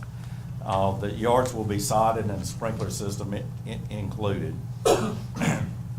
Now, for information purposes, I gave y'all some information on the average assessed value. I pulled every single house in Pleasant Acres subdivision. There's the assessed value of every single piece of property, all 94 of them. The average assessed value of the homes in Pleasant Acres is $117,688.75. Our homes are gonna have an average assessed value of $190,000. We think the fact that we're building houses that are gonna have higher assessments will do nothing but improve the values of Pleasant Acres subdivision. Pleasant Acres is a very stable subdivision. The values have been maintained over the years. If you look east of South Montgomery, with all the multifamily that's been done, there has been no diminution in value of those properties. And what we're gonna do is way less intrusive than what's already occurred on the east side of South Montgomery. I've also included in here information regarding the assessed, of the values of the property. These type houses, 48 houses like this sold last year. They're selling for 98.5 cents per dollar of the asking price, which is phenomenal. Thank you. All right, will there be somebody that will speak for longer than 3 minutes from the opposition? Yes, my name is Robert Boyd. I would like to speak for maybe about 4 or 5 minutes, and then I'll let my neighbors speak, because there are a number of things that I want to point out that refer back to the planning and zoning hearing. Is there anybody else that you wish to speak longer than 3 minutes?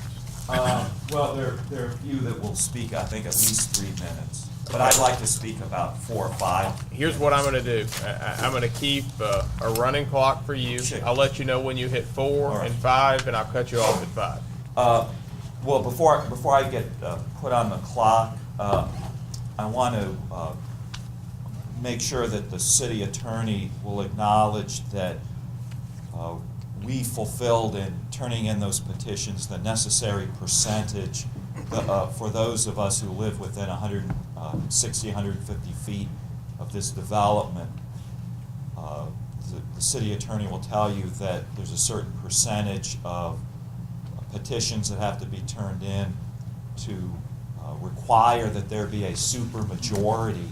So the question is a procedural question, and that is whether the number of objectors in the adjacent landowner That's area correct. Has met the threshold to require a supermajority pursuant to the city's planning and zoning ordinance.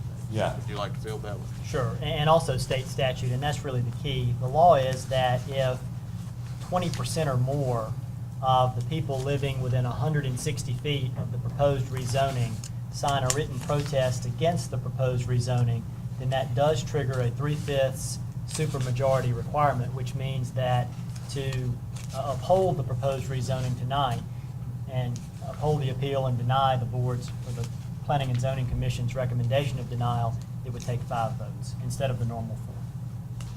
And has that threshold been met? Yeah, I checked with Buddy Sanders about that today, and it's been well exceeded. Okay, so this would require a 5-vote supermajority. Correct. Okay. Well, I hope that doesn't trespass on my time, because there are a number of things I want to cover, but I wanted to make sure that that was entered into the record. The Planning and Zoning Commission heard the exact same presentation that Mr. Moore gave, almost word for word. They rejected it overwhelmingly. They searched and they searched for any evidence of changing conditions. They searched and they searched for any evidence of public need. They found none. What they did say was that, or suggest that there's an incompatibility of these land uses, particularly with respect to the Starkville High School. One of the things that occurred back when we were doing this in 2009 is we contacted the school board, and they submitted a letter saying that they were against this. Now, this additional development would add to the traffic, it would add to the congestion, it would spill over into the area of Starkville High School as well as spill over into Pleasant Acres. Even if the exact vehicles from this area didn't come through those areas, it would cause traffic congestion that would spill over and impact Pleasant Acres as well as to the area around the high school. So the density of not only population, but the density of traffic is incompatible with the surrounding land uses. And I believe that that was a conclusion of the Planning and Zoning Commission. A lot has been made about these restrictive covenants, so-called. And I have a question for the city attorney. Who has the legal standing to see that those covenants are enforced? I've got a layout right now. I was happy to answer a procedural issue, and I can answer questions when the board deliberates on the matter. Okay. But right now, it's time for the public hearing. All right. Well, that I think is a salient question, because from what I gathered in what you said, those restrictive covenants are meaningless, that nobody can enforce them. Mary Ann Templeton has been deceased for several years, that the city doesn't have legal standing, that there's no one that could require any court to see that those restrictive covenants are enforced. I was under the impression that they were absolutely meaningless. Another thing that the Planning and Zoning Commission mentioned, a couple of members, was that this plat was unworkable. I mean, as Alderman Walker pointed out, that plat is kind of irrelevant, but since it was presented, I want to speak to the fact that one of the Planning and Zoning Commission members, Commissioner Herring, found that the math was unworkable, that this is something that can't be done, that it just doesn't add up. And I think that the city planner might be able to speak to that. Nobody in Pleasant Acres opposes R1 development. That land was zoned R1 for a reason. We have no opposition whatsoever to seeing that land developed as R1, which is a land use compatible with the surrounding land uses of Starkville High School as well as Pleasant Acres. The reason why that land wasn't developed, Mr. Moore made an issue about how that land was set there, is because that land was, literally speaking, the backyard of Mr. Charles Templeton. It was heavily wooded. He had a nature trail that ran into the property. If you look at the original map of Pleasant Acres, that was part of Pleasant Acres. I mean, that land is part of Pleasant Acres, and it was zoned R1 for compatibility purposes. It was never developed because, literally speaking, that was the backyard of Charles Templeton, and it was covered with trees. And it isn't like it's been a vacant property that's been sitting there, absolutely, without any use. It was part of Charles Templeton's residence. And we have no objection to R1 zoning, and if anyone wants to develop that as R1, then we're all happy with that. But one more thing I'd like to say, Mr. Moore said he wanted 2 minutes or 3 minutes set aside for rebuttal. Could we set aside a couple of minutes to rebut his rebuttal so that we have the last word? No. It's So not he'll a- have the last word. Yeah, and the reason he gets a rebuttal and you don't is you have the benefit of hearing his presentation before you make your comments. That gives him an opportunity to respond to anything that may have been said in the response time. Again, he gave the exact same presentation.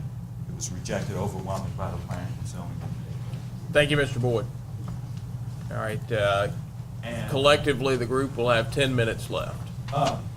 Okay, anyone who wants to speak on behalf of Pleasant Acres, please come forward.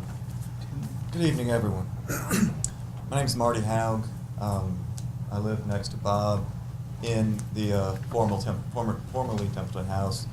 This property was my backyard. It is in my backyard. It is part of Pleasant Acres. When we bought into Pleasant Acres, I'm from Starkville. I was born in Starkville. I know everywhere in Starkville. My wife as well. We could have bought anywhere we wanted. We were fortunate in that way. We chose this house in this area because that's the area we wanted. Had this been a higher density development behind our house, we wouldn't have bought it. And I think it's important for the citizens of Starkville to have that reliability built in, that when they buy a home, that they know what they're buying. Not that if somebody else buys the land next to them and they can't make enough money on it, that they can change the zoning and upset what we bought into. This is Pleasant Acres. This isn't a higher density area. And I had submitted a letter which I was told would be in your packets, but there are a lot of problems with it. We already have sewage problems. This proposal taps onto there without addressing any other problems. I don't see how it cannot be worse, or certainly not going to help things. The other zoning changes around the area, the mini storage and the Mexican restaurant that were rezoned in 2012 is incredibly misleading. That's been a Mexican restaurant for a very long time. It was Western Sizzling before then. The mini storage has been there forever. That's not a change. This area has been very constant. I can't see the veranda from my yard. I can see this lot from my yard. This is what Pleasant Acres is. There's not been a change. That's why we're there. So please, that's what the zoning board understood. And that's what we're asking you to do. So, thank you. Thank you, Mr. Howell. All right, collectively, you have 7.5 minutes remaining. I'll keep it brief. Just a few points I'd like to make. My name's Clinton Graves, and my property does adjoin this property in question. I'm not here to object to the development of this property. However, I vehemently object to the rezoning of this property for the sole purpose of high-density building. It's totally unconscionable to me to put a high-density development on this small property squeezed between Pleasant Acres and the high school, with the only outlet on Yellow Jacket Drive right by the baseball field. And it would endanger our children. Every taxpayer that pays taxes into for the support of the public school should be informed and told about this before such a change would be made. The early morning traffic or the rush hour traffic, school buses, people bringing kids to school, little kids, some of them driving themselves. The other point, the point has been made that this would not affect Pleasant Acres is ridiculous. Unfortunately, not the members of this board, but a board in the past connected Loxley Way with Howard Drive, which was a horrible mistake. It has created a traffic hazard, a rush hour problem that's almost insolvable. The traffic backs up to forever. And the idea that you would think that the occupants of this high-density area would go on Yellow Jacket Drive and then turn down to Loxley Way to turn left is ridiculous. To begin with, it's already, you have difficulty making that. They would go right down Howard Drive, and every person living on Howard Drive would lose property value. And one final comment, and I'll go shut up. Pleasant Acres was not in the city of Starkville when it was developed. It was developed as strictly as a housing unit for people, and it's a highly desired. It's got narrow, crooked streets. The street should not be used as a thoroughfare for traffic. It would be impossible. Little children play in those streets. It was developed as a residential area, and it's a beautiful area. It's much desired because of its proximity to the business community as well as the university. Sure. Thank you, Dr. Graves.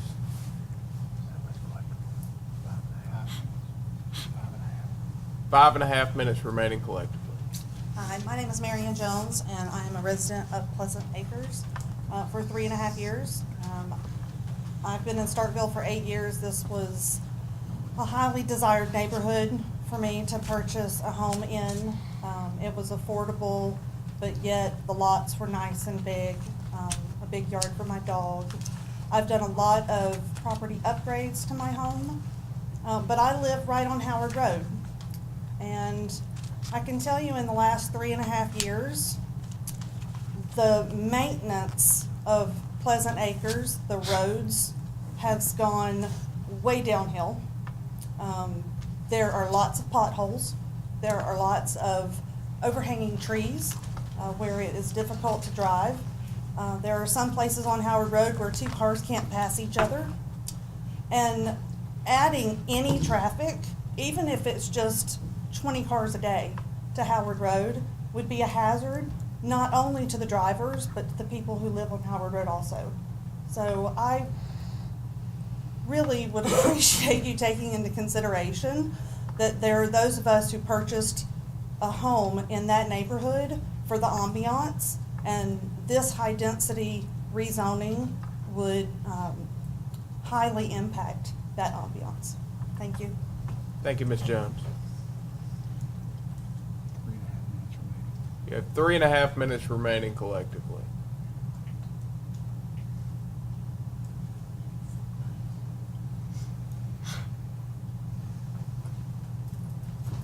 Hi, I'm Clyde Williams. I have 2 grandchildren who live in that neighborhood. I have very few things to say. The vote in P&Z was 6-0. That's dispositive, right? Sewage, drainage, terrible. Adding this number of houses in that area will make it even worse. Safety. I think you all saw the proposed plat here. If you've seen the size of our fire trucks, think about trying to get a fire truck in there. It ain't gonna happen. That's it. Please vote with the Planning and Zoning Commission and reject the appeal. Thank you. Thank you, Dr. Williams. 2.5 minutes remaining collectively. Is there anyone else wishing to speak in opposition? Is there anyone else wishing to speak? Anyone else wishing to speak in opposition? All right, seeing, I'm Sherry Swain, and I live on Howard Road. I was there when that house was built. My family built it in 1959. My back door neighbor is with Lucy Trammell, where our former tax assessor lives now. I can go up and down the roads and tell you who the people were that built those houses.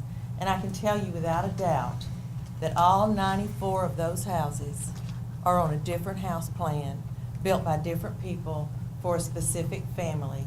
There is no repetition of house plans, as we've heard about in the past for this other community. That really sets Pleasant Acres apart as Starkville's 1950s mid-century place to live, and I hope that we can keep it that way. Thank you. Thank you, Ms. Swain. There is still a minute and a half remaining. If there's anybody else who would like to speak in opposition. Is there anyone else who would like to speak in opposition? Anyone else who would like to speak in opposition? All right, seeing no one, Mr. Moore, you'll have 3 minutes of rebuttal.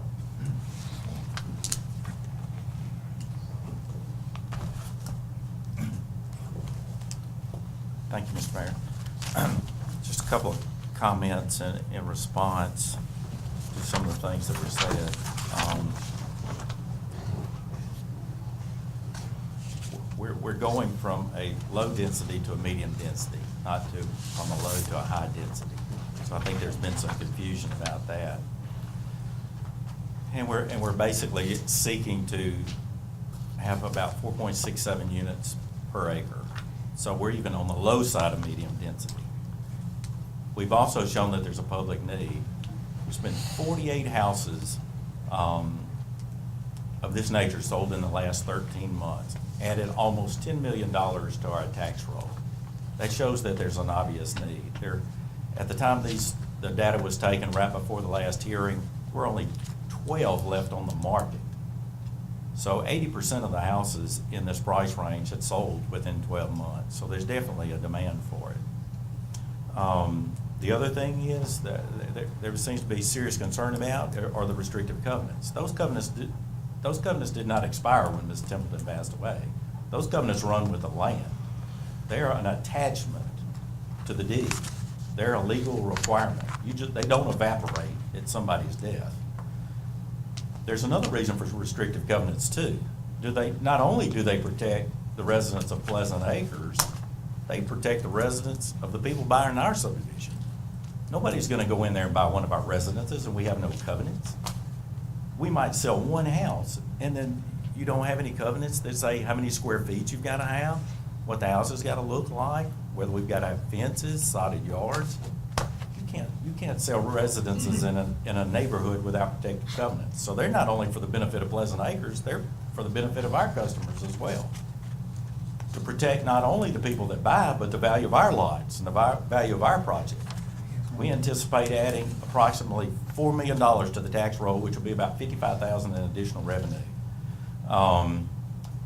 Nobody's going to use Howard Road as a through road when they're going to go to Yellow Jacket Drive and through South Montgomery, because I've been through there before. And I wasn't just riding around.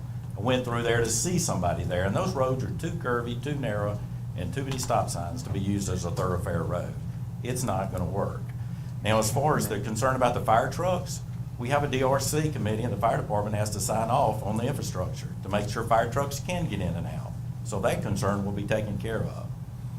Also, there's been mention made of the Planning and Zoning Commission's vote. I'll remind them 4 years ago, the Planning and Zoning Commission voted unanimously to approve this. And there's only been one member change since then. So that's why they're an advisory committee and y'all are the final finder of fact. Your time's expired, Mr. Thank you. All right, that will conclude the comment portion. Our comment portion has been concluded. Mr. Mayor? Dr. Burnham was wanting to be heard. He had his hand up. Oh, did you? Yeah. Were you seeking to be heard during the comment portion? All right, well, were you wishing to speak in opposition? If I was, I would have spoken in opposition. I'm speaking in favor of granting the appeal. The time allotted to speak in favor of the appeal has expired. Mr. Mayor, will you please allow Mr. Burnham to be heard? Mr. Burnham, please come forward. Oh, I think. Hold on.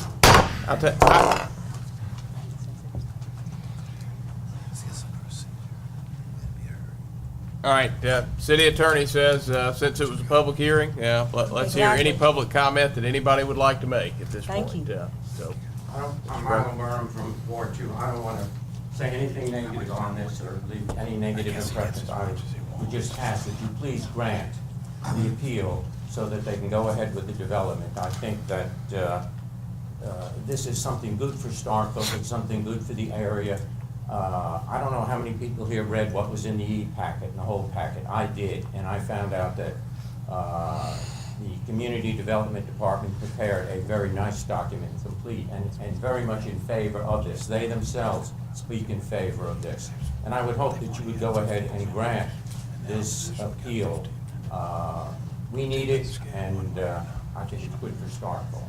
The other thing is that you can't control what your neighbors do, as far as if you're concerned about what's next door to you, then you better go buy a big piece of property so that you don't have neighbors.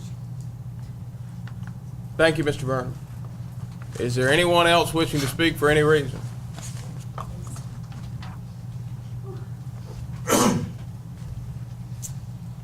Hi, I'm going to try to make this nice and brief. When I started thinking about this project and this rezoning, the first thing... identify yourself. I'm sorry, I'm Wendy Hold on. Brewer. I'm Wendy Brewer. Please don't talk amongst yourselves in the audience, and if you do approach to speak, please identify yourself for the record. Okay. Proceed, Ms. Brewer. I apologize, I'm Wendy Brewer. The first thing that comes to my mind regarding this project is growth. And just to be specific about it, I looked that up in the dictionary, although I know what growth is. And it means progression, to develop, to mature, to expand. And I think about large cities across our nation, but I also reflect on the smaller cities that are often the lifeblood of our states. And in Mississippi, we have cities like Jackson, Hattiesburg, our coastal cities, Meridian, Tupelo, cities up close to the Tennessee line. And of course, we have two very important cities, Starkville and Oxford, which have our SEC teams. Starkville has always prided itself as a diverse city with lots of businesses, large and small, vibrant city government, a local partnership that gives businesses and owners and locals a way to key into the community, great sources of education. I was an educator in the Starkville School District for 15 years. And by the way, if I may say in response to these people who are discussing safety, I did duty for 8 years out in front of Starkville High School. Starkville School District hired Ms. Brewer, security. please don't address the audience. I'm sorry. Hired security, and also Yellow Jacket Drive in front of the school has been widened. So I think that's taking care of the safety there. I lost my place. Our Golden Triangle has been very fortunate to have a lot of industries move into the area. And not only can Columbus and West Point benefit from this, but we can as well in Starkville. People like what they see when they come here. This project is about taking chances. And my husband is one of the developers, and I'm proud to be part of this. You know, if we didn't take chances in life, sometimes we wouldn't have much, okay? If we didn't take chances as business owners, there wouldn't be as many businesses. If we didn't take chances in going to college, we might not have a degree. And somebody back in the 1950s took a chance and developed Pleasant Acres. And I commend them for that. And if I thought for 1 minute that they were being put in a safety issue, that there was something that would hinder their subdivision or cause them problems or cause their children's safety, I wouldn't be standing here, I'll tell you that. Because I worked with children and I respect that. I think this would provide Starkville businesses, vendors, you know, it will provide money for them, for other contractors who need the work, for realtors who have more opportunities for sales, for local craftsmen who will have jobs. And because of this development, the city of Starkville is going to benefit from this revenue. And I ask you with the greatest respect to please vote in support of this rezoning. Thank you. Thank you, Ms. Brewer. Is there anyone now wishing to speak for any reason? Good evening, Mayor and Board of Aldermen. My name is Susan McReynolds. I'm in Ward 2. I'm a former realtor and a former mortgage loan originator. It has been my experience in both capacities that this price point is in great demand. We have a deficiency within the city of Starkville for this type of home. As a realtor, most of my dealings with customers, we had a lot of bulldog people. When we start winning, as we are now, people want to come in here and they want to buy this type of home. They don't want a lot of yard upkeep. You have senior citizens. We're a retirement community. These things would be beneficial. Also, you might have moms and dads who want to buy these houses and let these children walk on these sidewalks to Starkville High School. I think that would be wonderful. Pleasant Acres is a beautiful subdivision. It has sustained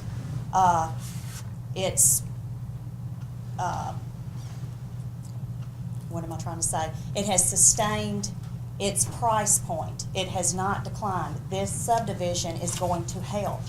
I think a realtor will speak in a moment about the price per square foot in Pleasant Acres and the price per square foot of this proposed project. By rezoning this, it can help fill the void. It will help increase the tax dollars to our city, and hopefully will keep you all from having to raise tax dollars on all of us in this room as homeowners. This is a growing city. It's a college town. Traffic is going to be an issue. I do not feel like if I lived in this subdivision that I would go through Pleasant Acres. It would take too much time. I happen to live on Talladega 500 in Longmeadow. I have a wide street. I feel their pain in that. I do. But they're not in a situation where you're going to drive through these winding streets. You've got too many outlets to get somewhere. Frank Brewer is a longtime contractor and developer. He's done numerous residential developments in this town as well in other states. He is only one of 2 NASCI certified builders in the state of Mississippi.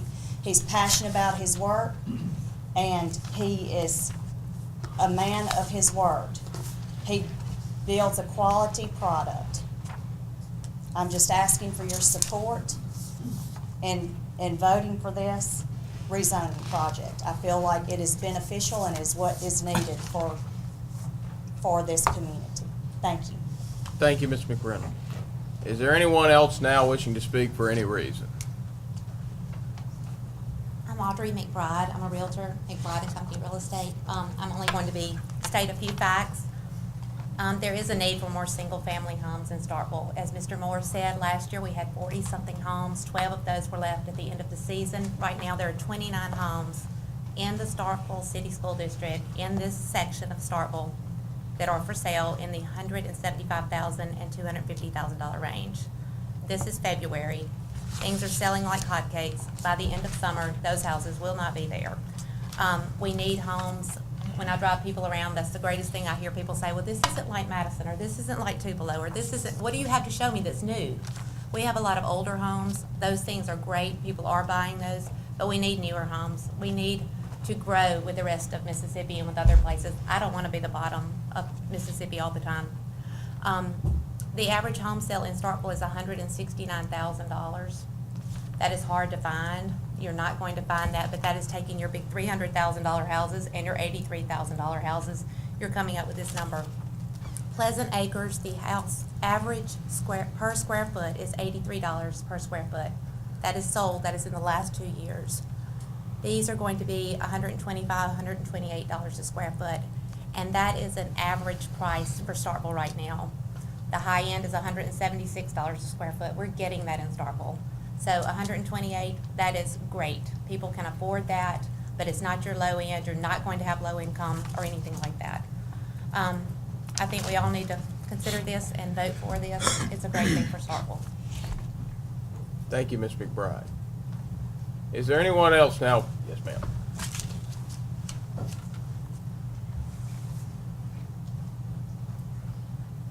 My name is Cherry Denson.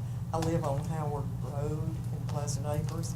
I'm not going to get into the argument about the traffic or the other things, but I would like to ask you to please remember what you discussed earlier. You need to put stipulations in this rezoning if you do it. Because when it was presented to planning and zoning last month, there were no carports, no garages. It was going to be on-the-street parking. there were a lot of discrepancies in this. What he hung on our mailbox 2 or 3 weeks ago shows garages. It looks like a nice subdivision. But if you don't put restrictions on it, if you rezone it, then they can go back and build. They were talking about putting 40 units in there at one time. So please, when you do this, take into consideration all those things. Thank you. Thank you, Ms. Denson. Is there anyone else now wishing to speak for any reason?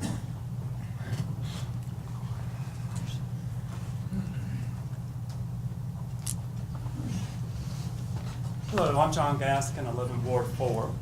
The one comment that I would like to make primarily on this, we've heard about, I'm not against Mr. Brewer developing the land. You know, it is R1 now. What concerns me where I live in Academy Place is it's a domino effect once you start changing land from whatever it is now to a new zoning, because then they look, is this a change in character of the neighborhood? In the past, when we've had to sit through some of these things, in my neighborhood, we've had to fight a few of these, is what has changed since the last time that this was either approved or denied? Has there been any, change since that point in time, is what we were always told. And, I question whether there has been change since the denial 4 years ago. I know one concern from what I've heard people say, and one thing I would have a concern with, is the enforcement of these covenants. Is this something the city will stand behind and make sure this is enforced for the people if you choose to approve it? Or is it going to be left up to these taxpayers of Starkville who are affected by it to get a lawyer and see that the covenants are enforced? That's one of the things I think is a big concern. The domino effect with rezoning is a huge concern as well, because one thing I implore you to do as a board, do something with South Montgomery Street, because it cannot handle the traffic we have in the mornings right now as is, less on if you have a domino effect of not only allowing this, but you probably have 100 acres across the road from me around Starkville Academy that if it ever changes to R3A, that's 8 houses an acre maximum, 100 acres, 800 houses, 1.5 cars per house. It could add 1,200 cars to that. You have huge pieces of land on South Montgomery that the Ramsey zone and others. If that's ever approved at that high of a zoning, we cannot handle the traffic we have now at 8 o'clock in the morning. If I'm not mistaken, the EPA did penalize the city for sewage concerns in the past. That's one concern that's over in, or was talk about it in the paper anyway. They have raw sewage sometimes when it rains in some parts of Pleasant Acres. That's something, before adding and compounding that, the city needs to look at and fix. Now, I realize there's limited funds, but, there's a lot of concerns out there. I'm not against Mr. Brewer developing the land. I think he does some good work, the buildings and stuff that I've seen that he's built. But the density that you're looking at adding to some of the problems we have now, and there's 13 acres on Academy Road that Mr. Brewer was involved with 4 years ago next to Academy Place that was changed to R3A. Not a shovel has turned on that property in over 4 years. So I'm not so sure that you can say to the man, Mr. Brewer and the owner of the property at that time were looking at, I just wonder why that property's never been developed when this same request came up then. But there's houses in Academy Place that have been on the market for about 6 months plus now that haven't sold. I'm not against it being built, but I think there's some other considerations we need to think about. But specifically, I don't think that the people here should be left, they have to go get a lawyer if something's not done once the zoning's changed. If you're going to put this through, there needs to be some protection for the residents. And finally, thank y'all for opening this up where anybody who wants to speak can speak. That's the way all public hearings, in my opinion, should be in the city of Starkville. Thank you for your time. Thank you, Mr. Gaskin. Is there anyone else that wishes to speak for any reason? Is there anyone else that wishes to speak for any reason? Anyone else that wishes to speak for any reason at all? You shouldn't have said it the first time. I just wanted to say, I don't have a dog in the fight, I don't have a vote, but I did hear Mr. Moore toss out a number of $55,000 as the potential tax impact, which may be true, but I think that's city, county, and school board, and not just the city. I never know what somebody's gonna pick up on as that piece of information that they base a decision on, but my guess is the impact to the city is gonna be considerably less than $10,000 annually in property taxes. So, thank you. Is there anyone else that wishes to speak? Is there anyone else that wishes to speak for any reason? Is there anyone else that wishes to speak for any reason at all? All right, seeing no one, we will hear any concluding questions or comments from the members of the board. Are there any concluding questions or comments from the members of the board? Any concluding questions or comments? Alderman Carver? I can do this now. Or I'll tell you what, I'll wait till, I got a couple questions I'm gonna think about. Any concluding questions or comments from the members of the board? Any concluding questions or comments from the members of the board? Any concluding questions or comments from the members of the board? All right, seeing none, that will conclude this public hearing on the rezoning matter. The next matter you have before you is the consideration of Mr. Mayor? approval of, yes. May I be recognized? You may. I'm going to rescind this added item that I placed on there tonight. All right, the proposed change to the agenda from Alderman Nguyen is to remove item 10A, a discussion and consideration of adhering to procedural deadlines. Alderman Nguyen, is that your proposed revision? It is. Is there any objection? Any objection? Any objection? Seeing none, the agenda's been revised. Please reorder accordingly.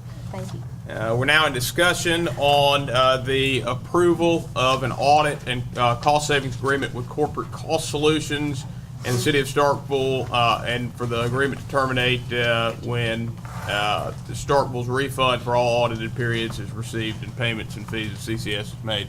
I put this on the agenda, and this is a result of a sales call, a cold call to the office, and I was intrigued enough about the program to put it before the board. It is a group that audits what organizations, they're not limited to just municipalities, are paying in workers' comp premiums.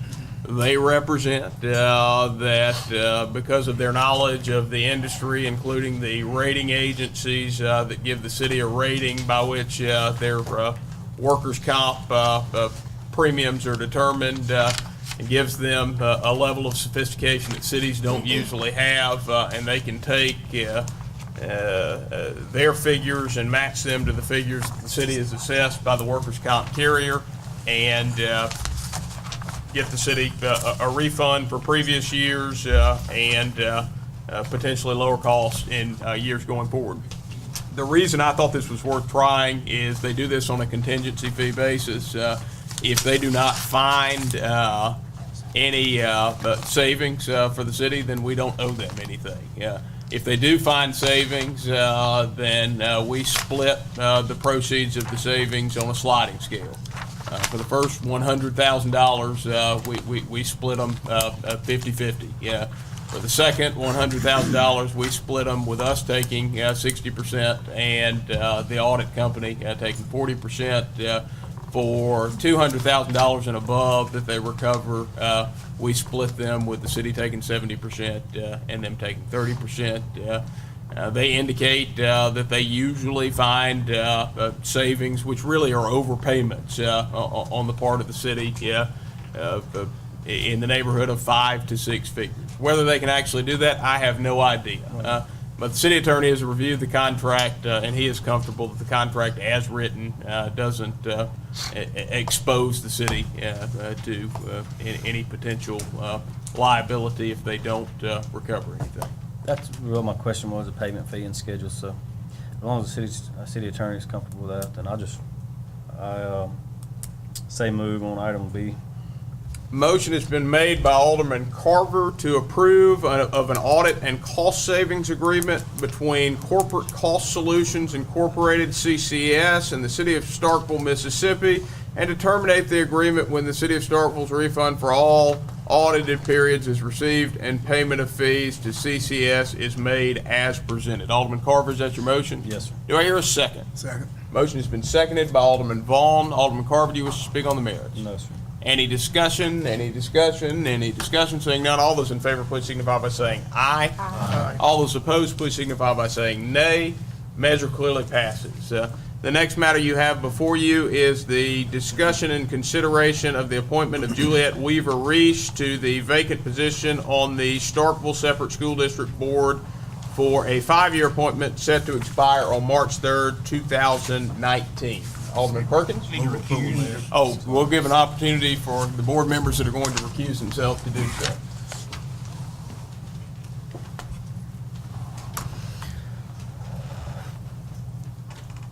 Alderman Perkins. Motion has been made by Alderman Perkins to approve of the appointment of Miss Juliet Weaver Reese to fill the vacant position on the Starkville Separate School District Board for the 5-year appointment set to expire on March 3rd, 2019.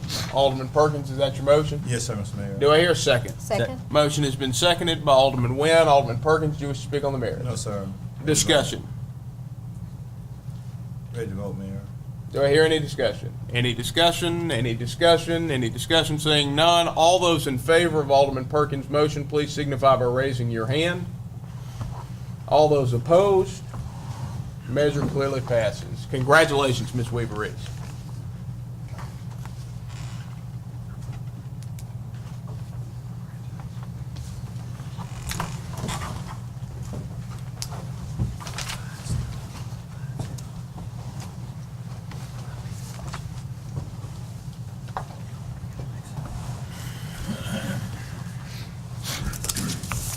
The next matter that you have before you is discussion and consideration of reforming the Budget and Audit Committee. Discussion.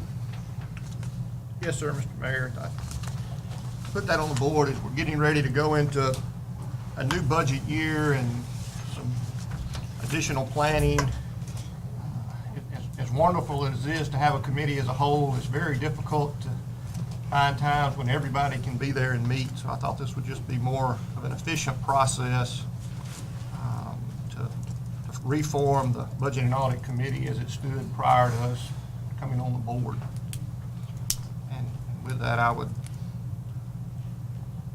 like to make a motion that the Budget and Audit Committee be reformed with myself as Budget Chair, the Vice Mayor, and Alderman Nguyen.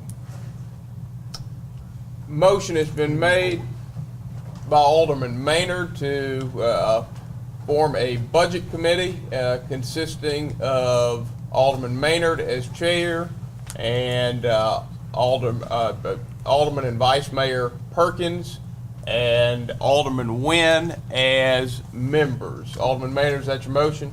It is. Yes, Do I hear a second? Second. Motion has been seconded by Alderman Nguyen. Alderman Maynard, do you wish to speak on the merits? No. Any discussion? Any discussion? Any discussion? Just a question. How do we determine who's going to serve on this board or this committee, and why only 3 members? Is there a number? Is that the same number that was previously? If we have more than 3, then it's a special call meeting every time we meet.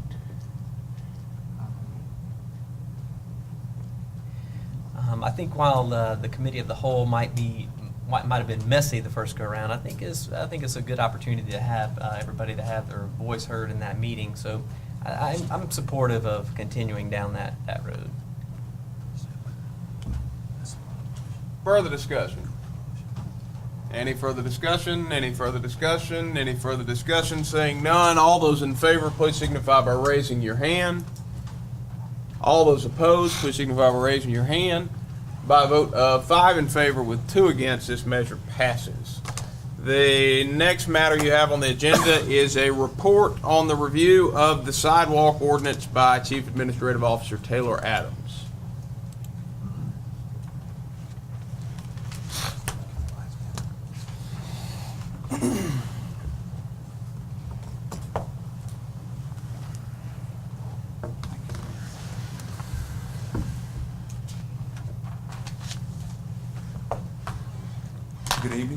I guess I'll go stand by the projector here so that everybody doesn't have to look back and forth. It's been a long night already, so I will be brief.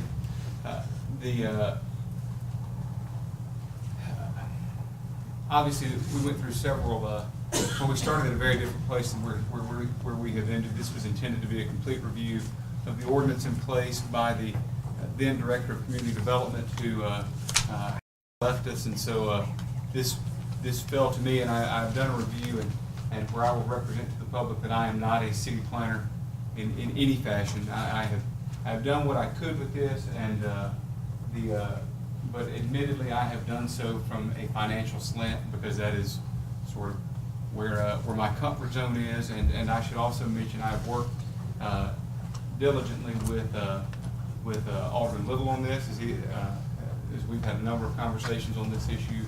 The city attorney has been involved in these discussions in some capacity, but most often I have worked with Demery Grubbs, who is the city's financial advisor, who basically is proprietor of Government Consultants Inc. Demery would be with us here tonight, except he is in the middle of I think an issuance in I know he's on the Gulf Coast working with another Mississippi municipality on some of their financial needs. So we were unable to schedule him tonight. I should, however, highlight that we are not making a recommendation tonight specifically. Demery and I have a couple more working sessions where we will need to visit with the city attorney and also the city's bond counsel before we're ready to make a final presentation. But as time was ticking on this review, we felt it was important to get some information before the public about where we were within this process today. The review that I have done has of course, I have read our sidewalk ordinance and am comfortable with it, but most of the review that I have done have been with members of the community, specifically developers, because if you look around the United States, around the region, you will find a number of cities that have sidewalk ordinances. And it was important to me that before we started talking about the ordinance as it was written, we understood what the real issue that people in our community were having or were believed to have with our ordinance as it was written. And so I'll sort of briefly surmise those comments. And it was this, particularly on the part of the development community. The feeling was that we as a city had put an ordinance forward that was solely reliant on the development community for action, but required no like action from the city. And so I want to begin by demonstrating that I do not believe that is the case, and that both this board and prior boards have acted to expand the city's sidewalk infrastructure a number of times. And I want to start by showing a few examples of that. Beginning, this is the Garrett Road sidewalk. You can see it is a two-fold sidewalk that runs 0.8 of a mile from Old West Point Road to North Montgomery Street. This is Louisville Street. You can see there's the Pines. This runs from the intersection of Louisville Street and Highway 12 down to the intersection of Louisville Street and Lynn Lane, where it will tie in with another project that we'll talk about in a moment. This is another shot of that streetscape. This is there basically so that you can see the bicycle lane that was also striped in, as well as some of our traffic islands that we believe are doing an outstanding job of addressing some of the other safety concerns on that street. And by the way, thank you to our city planning staff for pulling these photos together for me. There we go. This is the recently completed MLK/182 streetscape. Again, more than a mile of sidewalk addition and resurfacing that have been done, as well as we've eliminated a number of curb cuts, making this streetscape considerably safer. And with the resurfacing, I know these aldermen who have wards that touch 182 can vouch for the improved appearance there, but you don't have to go far to see that this is a lot better than it was 6 months ago. And I should also add, one of the great things about 182 is it addresses both sides of the street, which are exciting. It's a great pedestrian flow there. This is another shot of that. Of course, you can see from proximity where current commercial corridor that we believe is ripe for redevelopment now, especially since we've addressed some of the transit issues with this space. This is the Whitfield Street expansion. You can see also there was some existing sidewalk on Whitfield prior to this project, but you can see this now runs, and it basically runs from the Avenue of Patriots Park, touching Ward 1, all the way to Greensboro Street, just west of the Greensboro Center. Here's another shot of that. Had to get the city of Starkville water tower in there, but again, you can see another shot of that addition. Also, possibly one of the most utilized expansions that the city has done in the last decade on Reed Road, and this is Ward 6. This is the sidewalk that begins at MLK/182 and runs Reed Road up to Hospital Road. Vice Mayor, I would have liked to have counted the Hospital Road extension, but the hospital paid for that one, and so we're going to give them credit where it's due. But the hospital paid for the extension there. We did stripe in the bicycle lanes. Again, a vast improvement to the infrastructure within the city in Ward 6 as it relates to that. So to that end, the city and this board have been active in expanding the sidewalk infrastructure in hand with our commercial partners in the city. And so the question became then, where's the disconnect? And perhaps this is another shot of the Reed Road streetscape. But the question then becomes, maybe we have not done projects that are visible enough.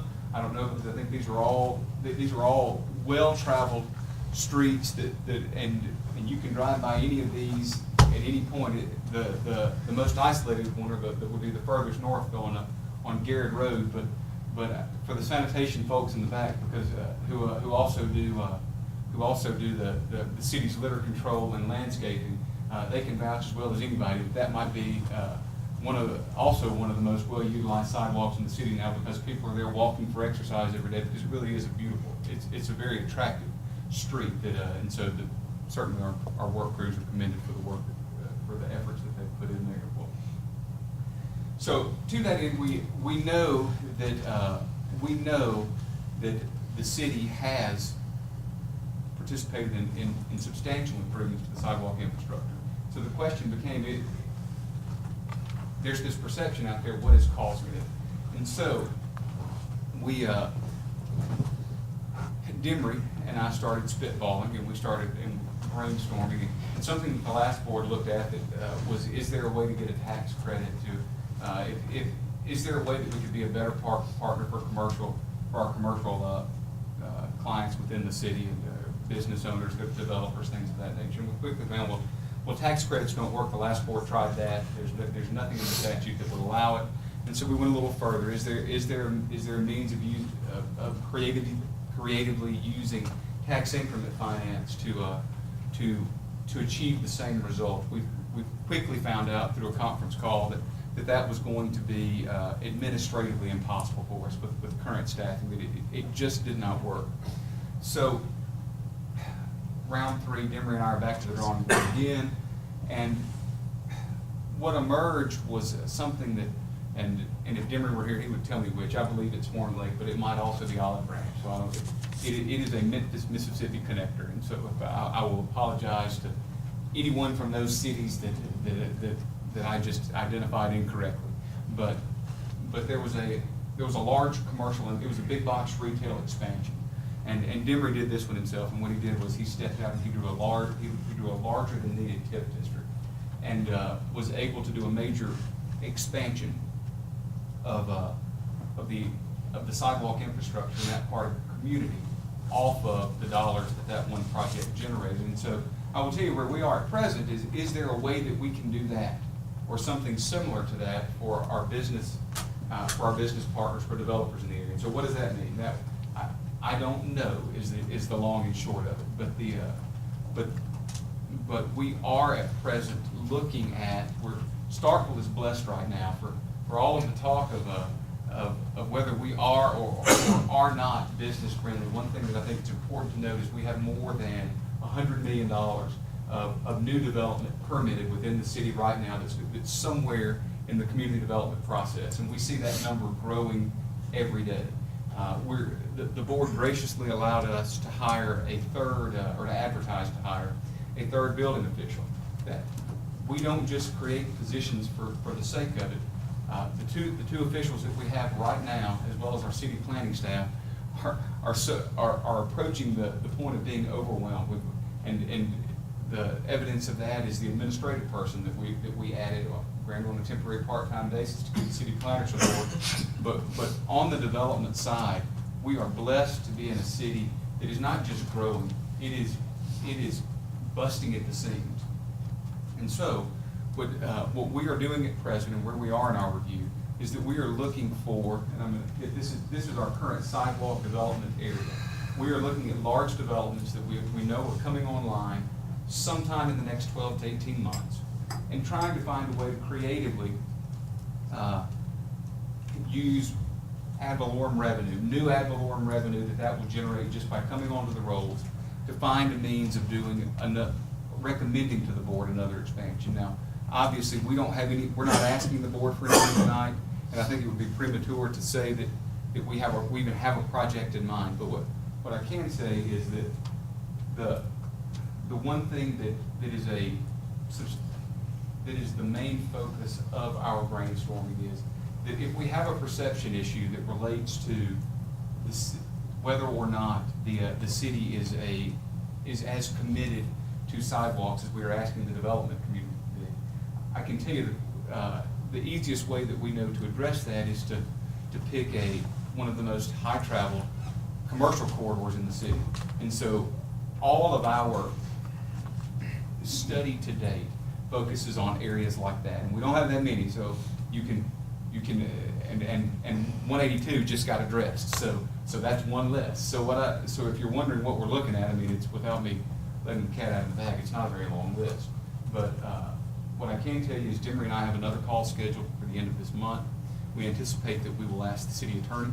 He does not know that yet, but he's learning it right now. But we anticipate that we will ask the city attorney and the city's bond counsel to participate in that call, and from that we will try to take what has been a brainstorm and what we believe is finally a track where we can bring something definitive forward to the board that we hope the board will find agreeable, and present that in a worst case scenario within the next 6 weeks.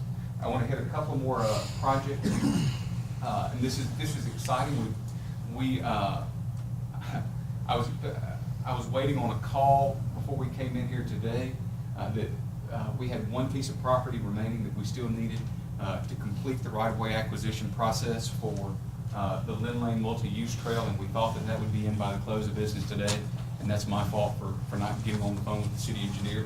But in the event that is complete, that is a huge sidewalk infrastructure expansion that the community's been waiting on for some years now. So we believe that is imminent. We have in process right now that the board has approved, and that we are drafting 3 grant applications for trails expansions at various places within the city.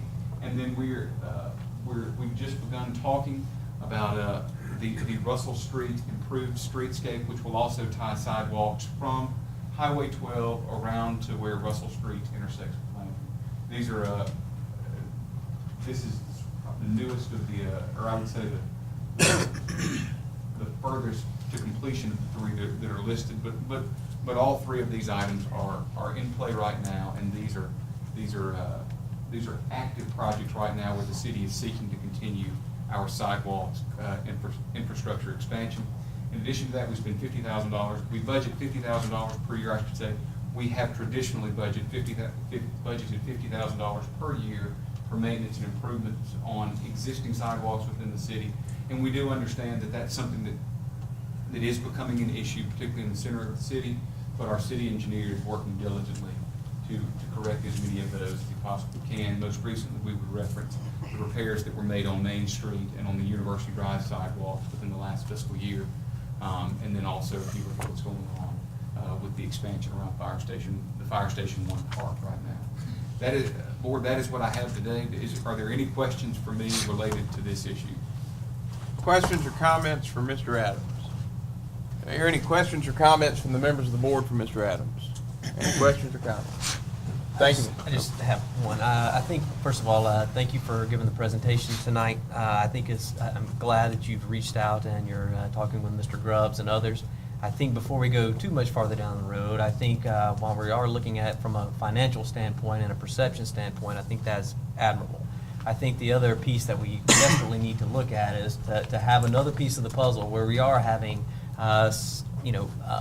maybe it's another outside person that can come in and help us identify what are those priority areas that are really going to help us further, both from a commercial standpoint and from how the city looks at this in terms of how can we really create a fine-grained network. And sometimes you're too close to the problem to see it. Sure. I think having somebody else with that expertise would be absolutely beneficial for improving this process for both the city standpoint and the development community. Alderman Walker, thank you for that. I wholeheartedly agree. Of course, one thing that I meant to mention a moment ago that I did not was the board has approved on March 1st. We will advertise to fill the position of Community Development Director.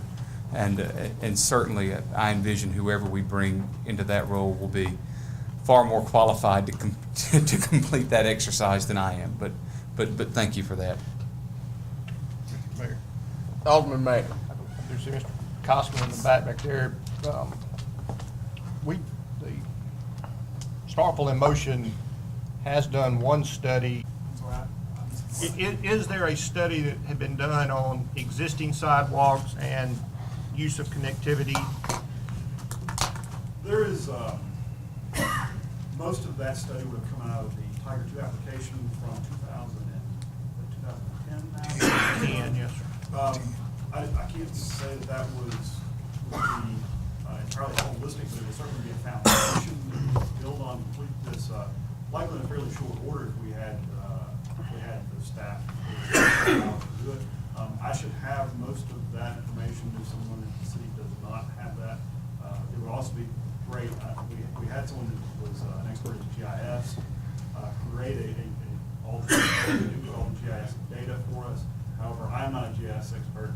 I don't know that individual very well. I don't even know if he's still at the university, nor do I know what happened to that data, but my understanding was that data was turned over to the city. So what we may have is we have all the information we need, we just have to find it, and likely it is in the city's part. I think the best direction would be to talk to Mr. Kemp and see if he knows where that data is.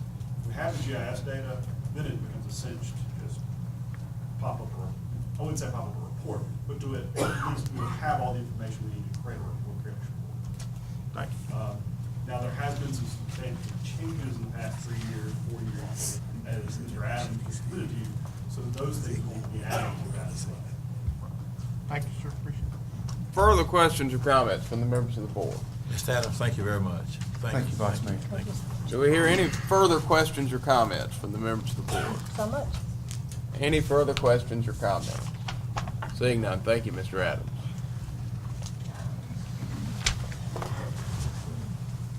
The next item on the agenda is the discussion and consideration of the appeal of the Planning and Zoning Commission denial of rezoning case RZ 13-14 by Garden Properties LLC.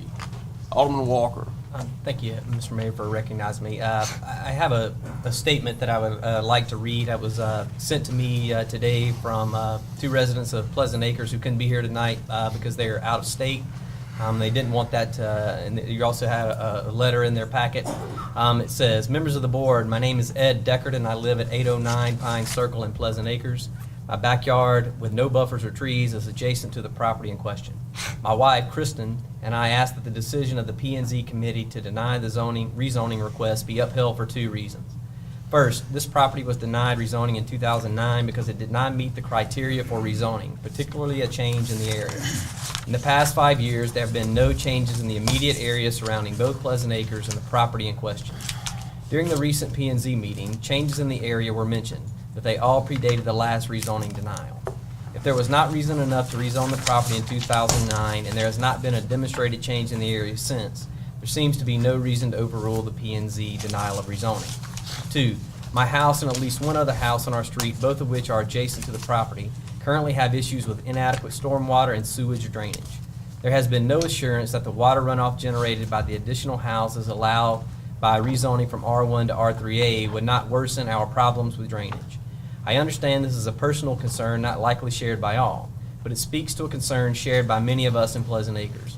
There has been discussion of what types of houses and how many will be built if the rezoning happens. There is nothing concrete to assure that these plans will be followed. Our only assurance is the current R1 zoning.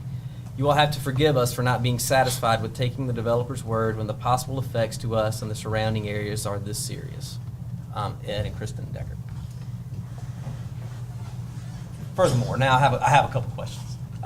One is getting to this is for the city attorney, getting back to this question of looking at the covenants and the idea of enforcing those covenants. How does that work from a city standpoint if we are able to enforce a subdivision set of covenants on a deed? How does that work functionally? The city doesn't enforce restrictions in a deed or neighborhood covenants.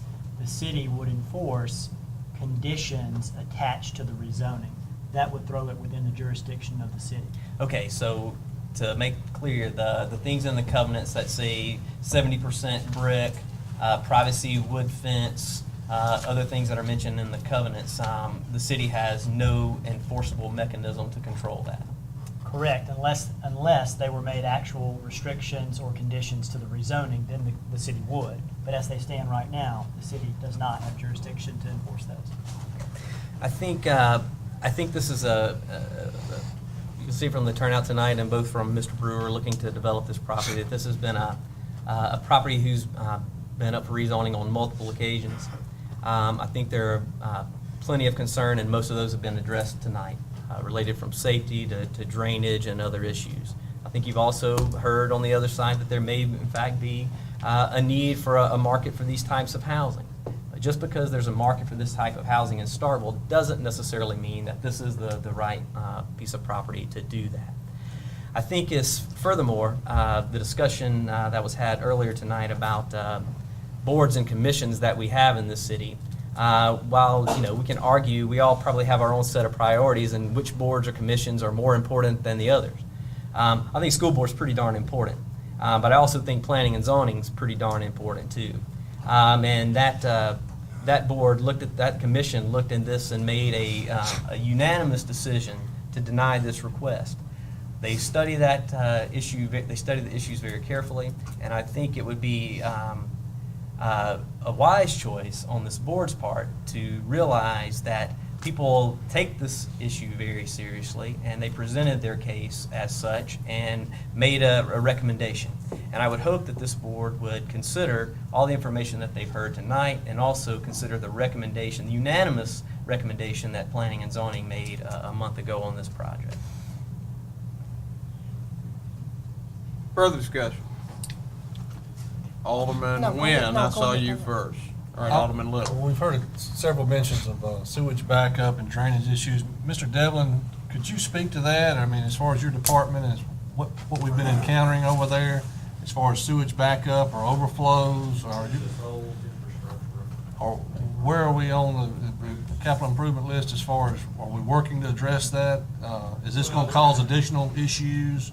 Speak to it for the board. Yeah, right now we're focused on areas where we have high concentrations of SSOs because of the EPA AOC line there. And we're just kind of working it with that, using that as a priority. As far as this development is concerned, it's a good high area. It's got grades working for it, going downhill. And so, I really don't see the development impacting the sewer issues in Pleasant Acres. It's a little bit higher than that. Thank you. So, the issues in Pleasant Acres are just old, worn out infrastructure with root penetration. So, big issue there. But there are problems there. They're correct. Thank you. Further discussion, Alderman Nguyen, did you have something? No, I'm going to make a motion. No one else has anything else to say? Before you make a motion, the city attorney has asked to lay the parameters for the discussion. Board members, and especially those that are new, let me just go over the law on rezoning just to make sure it's at the fore of everyone's mind before the vote. First of all, the burden of proof is on the applicant, and the standard is a clear and convincing standard. There's a presumption that the original zoning is valid, and so they have to prove by a clear and convincing standard that the rezoning is indicated. Clear and convincing is somewhere less than beyond a reasonable doubt, the criminal standard, but somewhere more than a preponderance of the evidence, the civil standard. We've heard a lot of talk about covenants and density and traffic and plats and things like that. Those things really don't have to do anything with the legal test at issue. The test is twofold. The first question is whether there has been a change in the neighborhood to substantiate the proposed rezoning. That's inquiry number one. The second test, which is equally important as that test, is whether a public need exists for the proposed rezoning.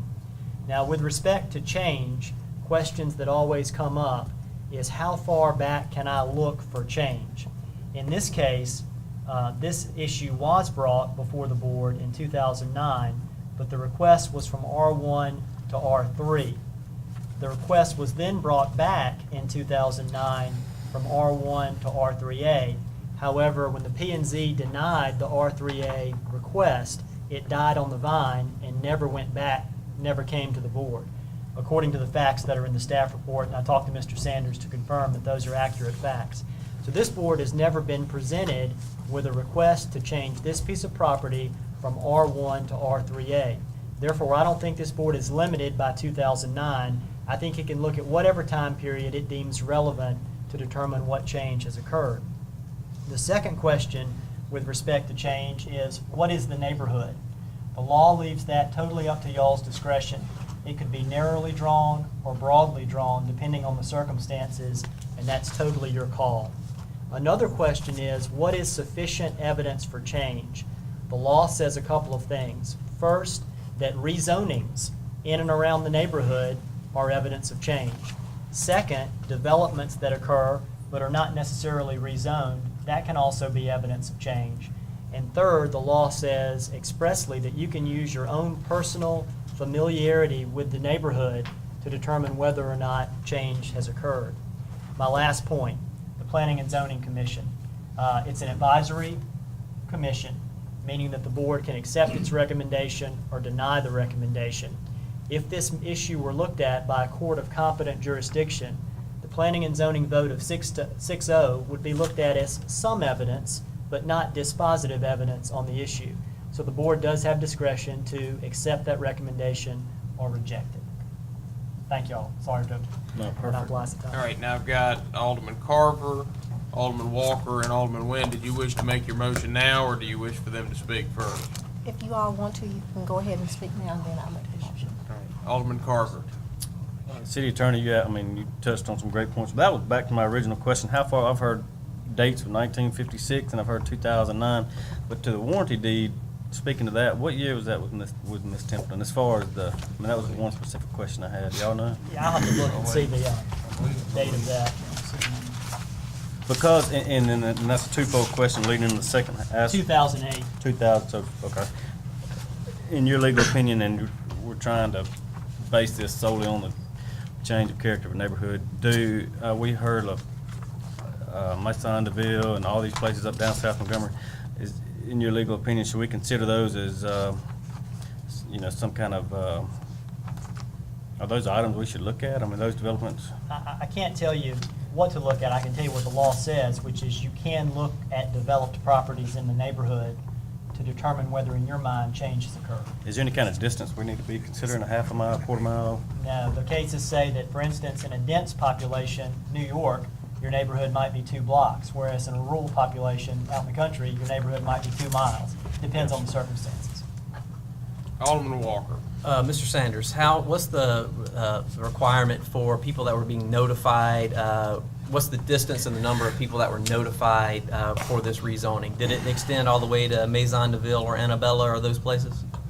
The requirement is 160 feet, but staff sent out notice to property owners within 300 feet of such property boundaries. So did that include Annabella and Maison DeVille? It did not. It did not. So where in, for context purposes, where does that 300 feet extend? It essentially extends to the high school properties. And they don't vote? Pleasant Acres, the Josie family, and also the business owners who own the mini storage units, and maybe another property or two along Yellow Jacket Drive. Thank you. Mr. Mayor, may I be recognized? You may. City Attorney, I know that a lot of the owners of property there have been around Starkville a long time and have seen developers say one thing and end up doing something else. I want to make clear that if this board adds requirements to the motion, that this city has the authority to enforce those, such as, for example, in the packet, a number of people addressed they didn't want 40 new homes built right behind them. So if this city, if we restricted in that to say no more than 23, I think it was, he had on his thing, if we said no more than 23 homes, then no more than 23 residences could be developed in that space, and we can control that. Yes, the ordinance, and I'm just looking at it, it clearly says the mayor and board of aldermen may fix conditions to a proposed rezoning. And so once those conditions are attached to the proposed rezoning, the city could enforce those conditions just like it could the rezoning. Same thing, because they get swept up in the rezoning, they're a part of it. Okay. Thank you. Further discussion? Further discussion? Alderman Walker.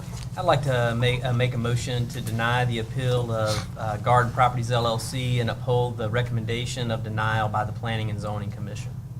Alderman Walker has made a motion. Do you have that in writing? Yes. Has made a motion which he has read and reduced to writing without objection. I will not reread the motion. Do I hear a second? Do I hear a second? Seeing no second, motion dies for lack of a second. Alderman Nguyen? I have a motion.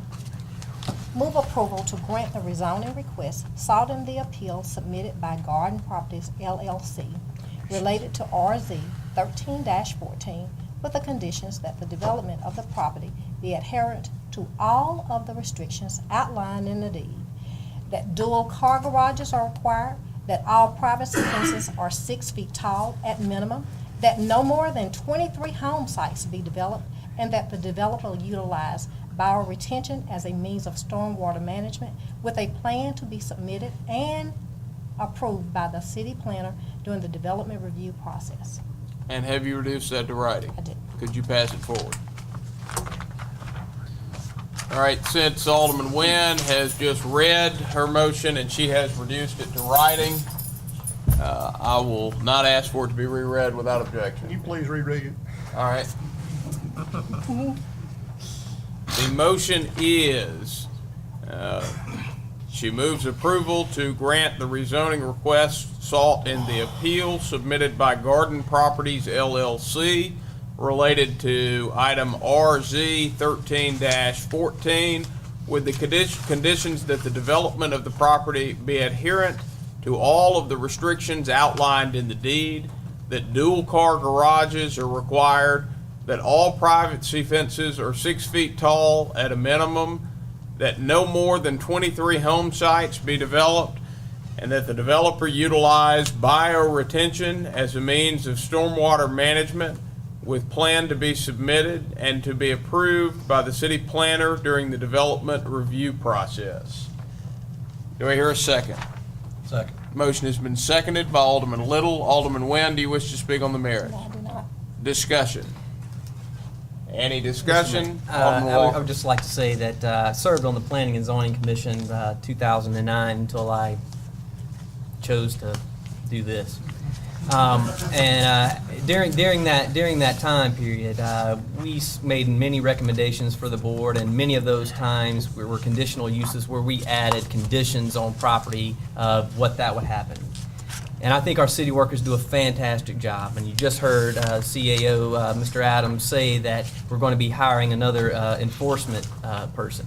I hope so, because a lot of those conditions that we were put on those, we didn't follow through, and that's on the city's fault. We can write it down on the paper, but if there's no follow-through from the city, it doesn't mean a hill of beans, and then we're not going to protect the homeowners, which is, is pretty important part of what this body's supposed to do.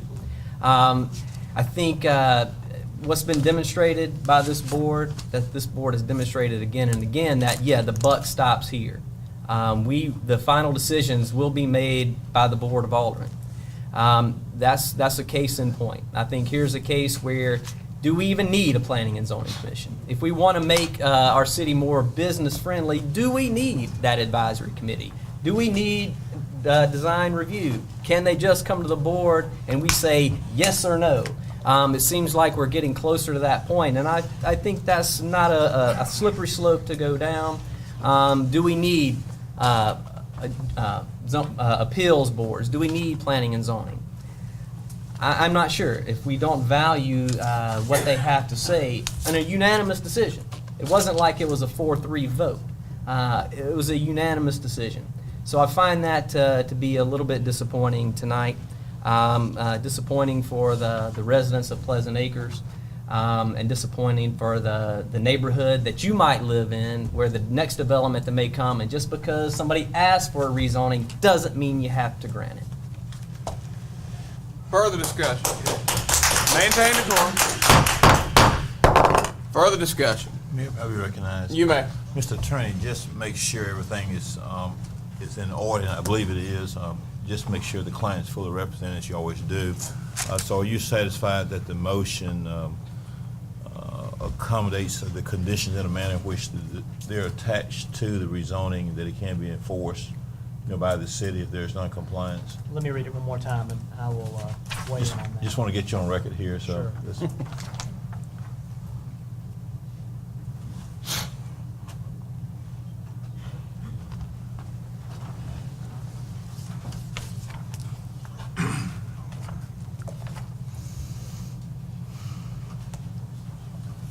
Alderman Nguyen, when you reference the deed, you're referencing the Templeton deed?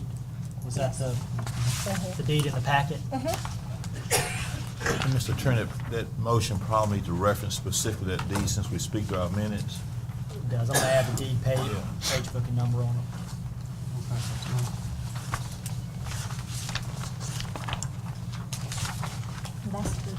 That's the 2013, I think. He should have it. You got it? I think he's got it right. You have the deed? Yeah, it's the I've got it. Templeton deed from 2008, right? Deed 2008-6803. Right. Actually, the first page of the deed is 6,800. Right, right.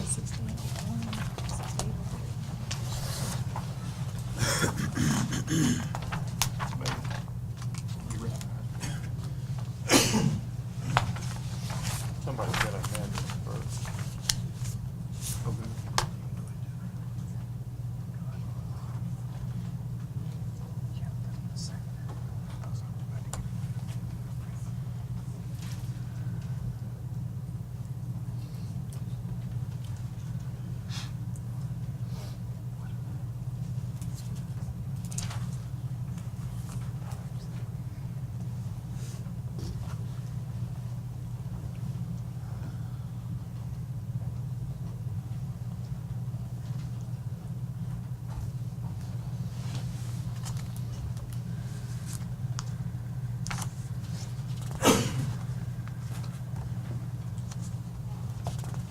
All right, Board, I made 2 amendments to the motion. I have cited the deed book and page number for the deed that was referenced, and that being 2008-6800. And also I've tagged the motion at the end to say, based on a finding of change in need as evidenced in the staff report and during the public hearing before the Board of Aldermen on February 18th, 2014. Do I hear a motion to amend? So moved. Motion has been made by Alderman Nguyen to amend the motion to do as follows. In the third line of the motion, after the word deed, to add number 2008-6800 in local records, Land records of Oktibbeha County. in land records of Oktibbeha County. And at the end of the original motion, to add the following language: based on a finding of fact, a finding of change and need as evidenced in the staff report and during the public hearing before the Board of Aldermen on February 18th, 2014. Alderman Nguyen, is that your motion? Yes. Do I hear a second? Second. Motion has been seconded by Alderman Little. Alderman Nguyen, do you wish to speak on the merits? No. Discussion. Alderman Maynard. Attorney Moore, before this is voted on, do you think this is something that your client is willing to accept? Yes. Thank you. That's all. Any further discussion? Any further discussion? Any further discussion? Any further discussion? Seeing none, we'll now move into a vote on Alderman Nguyen's motion to amend. All those in favor, please signify by raising your hand. All those opposed, please signify by raising your hand. By a vote of 6 in favor with 1 against, this measure passes. We'll now go back into discussion on the main motion, which is the now amended motion. Any further discussion? Any further discussion? Any further discussion? Any further discussion? Seeing none, all those in favor of Alderman Nguyen's now amended motion, please signify by raising your hand. All those opposed, please signify by raising your hand. By a vote of 6 in favor with 1 against, this measure passes. The next matter on the agenda is a request for approval of the entry and testing agreement between Singular Wireless and the City of Starkville. Mr. Sanders, would you like to introduce this matter? That's why I put it on.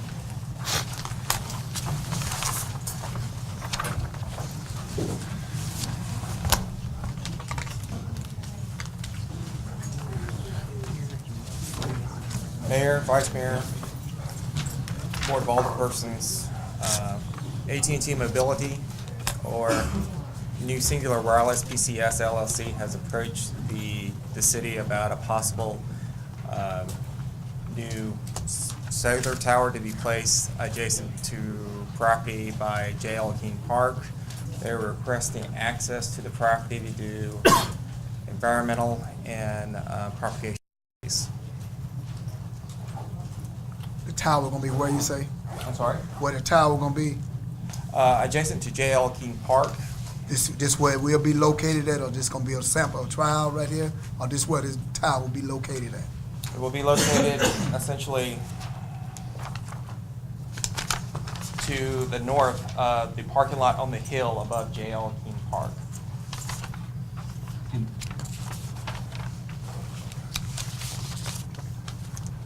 In between the hospital and the elementary school.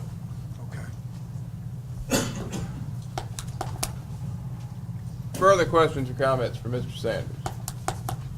So move. Motion has been made by Alderman Vaughn to approve of the entry and testing agreement between the Singular Wireless PCS LLC and the City of Starkville as presented. Alderman Vaughn, is that your motion? Yes, sir. It's been seconded by Alderman Maynard. Alderman Vaughn, do you wish to speak on the merits? No, sir. Any discussion? Any discussion? Any discussion? Seeing none, all those in favor, please signify by saying aye. Aye. All those opposed, please signify by saying nay. Motion clearly passes. The next matter on the agenda is a request for approval of the Starkville claims docket for all departments as of February 13th, 2014. So moved. Motion has been made by Alderman Little to approve the claims docket as presented. Alderman Little, is that your motion? It is. Do I hear a second? Second. Motion has been seconded by Alderman Nguyen. Alderman Little, do you wish to speak on the merits? I do not. Any discussion? Any discussion? Any discussion? Any discussion? Seeing none, all those in favor, please signify by saying aye. Aye. All those opposed, please signify by saying nay. Nay. Nay. By a vote of 5 in favor with 2 against, this measure passes. The next matter on the agenda is a request for approval of the Starkville Electric Department claims docket as of February 13th, 2014. Discussion. So moved. Motion has been made by Alderman Maynard to approve of the Electric Department claims docket as presented. Alderman Maynard, is that your motion? Yes, sir. Do I hear a second? Second. Motion has been seconded by Alderman Nguyen. Alderman Maynard, do you wish to speak on the merits? No, sir. Any discussion? Any discussion? Any discussion? Seeing none, all those in favor, please signify by saying aye. All those opposed, please signify by saying nay. Nay.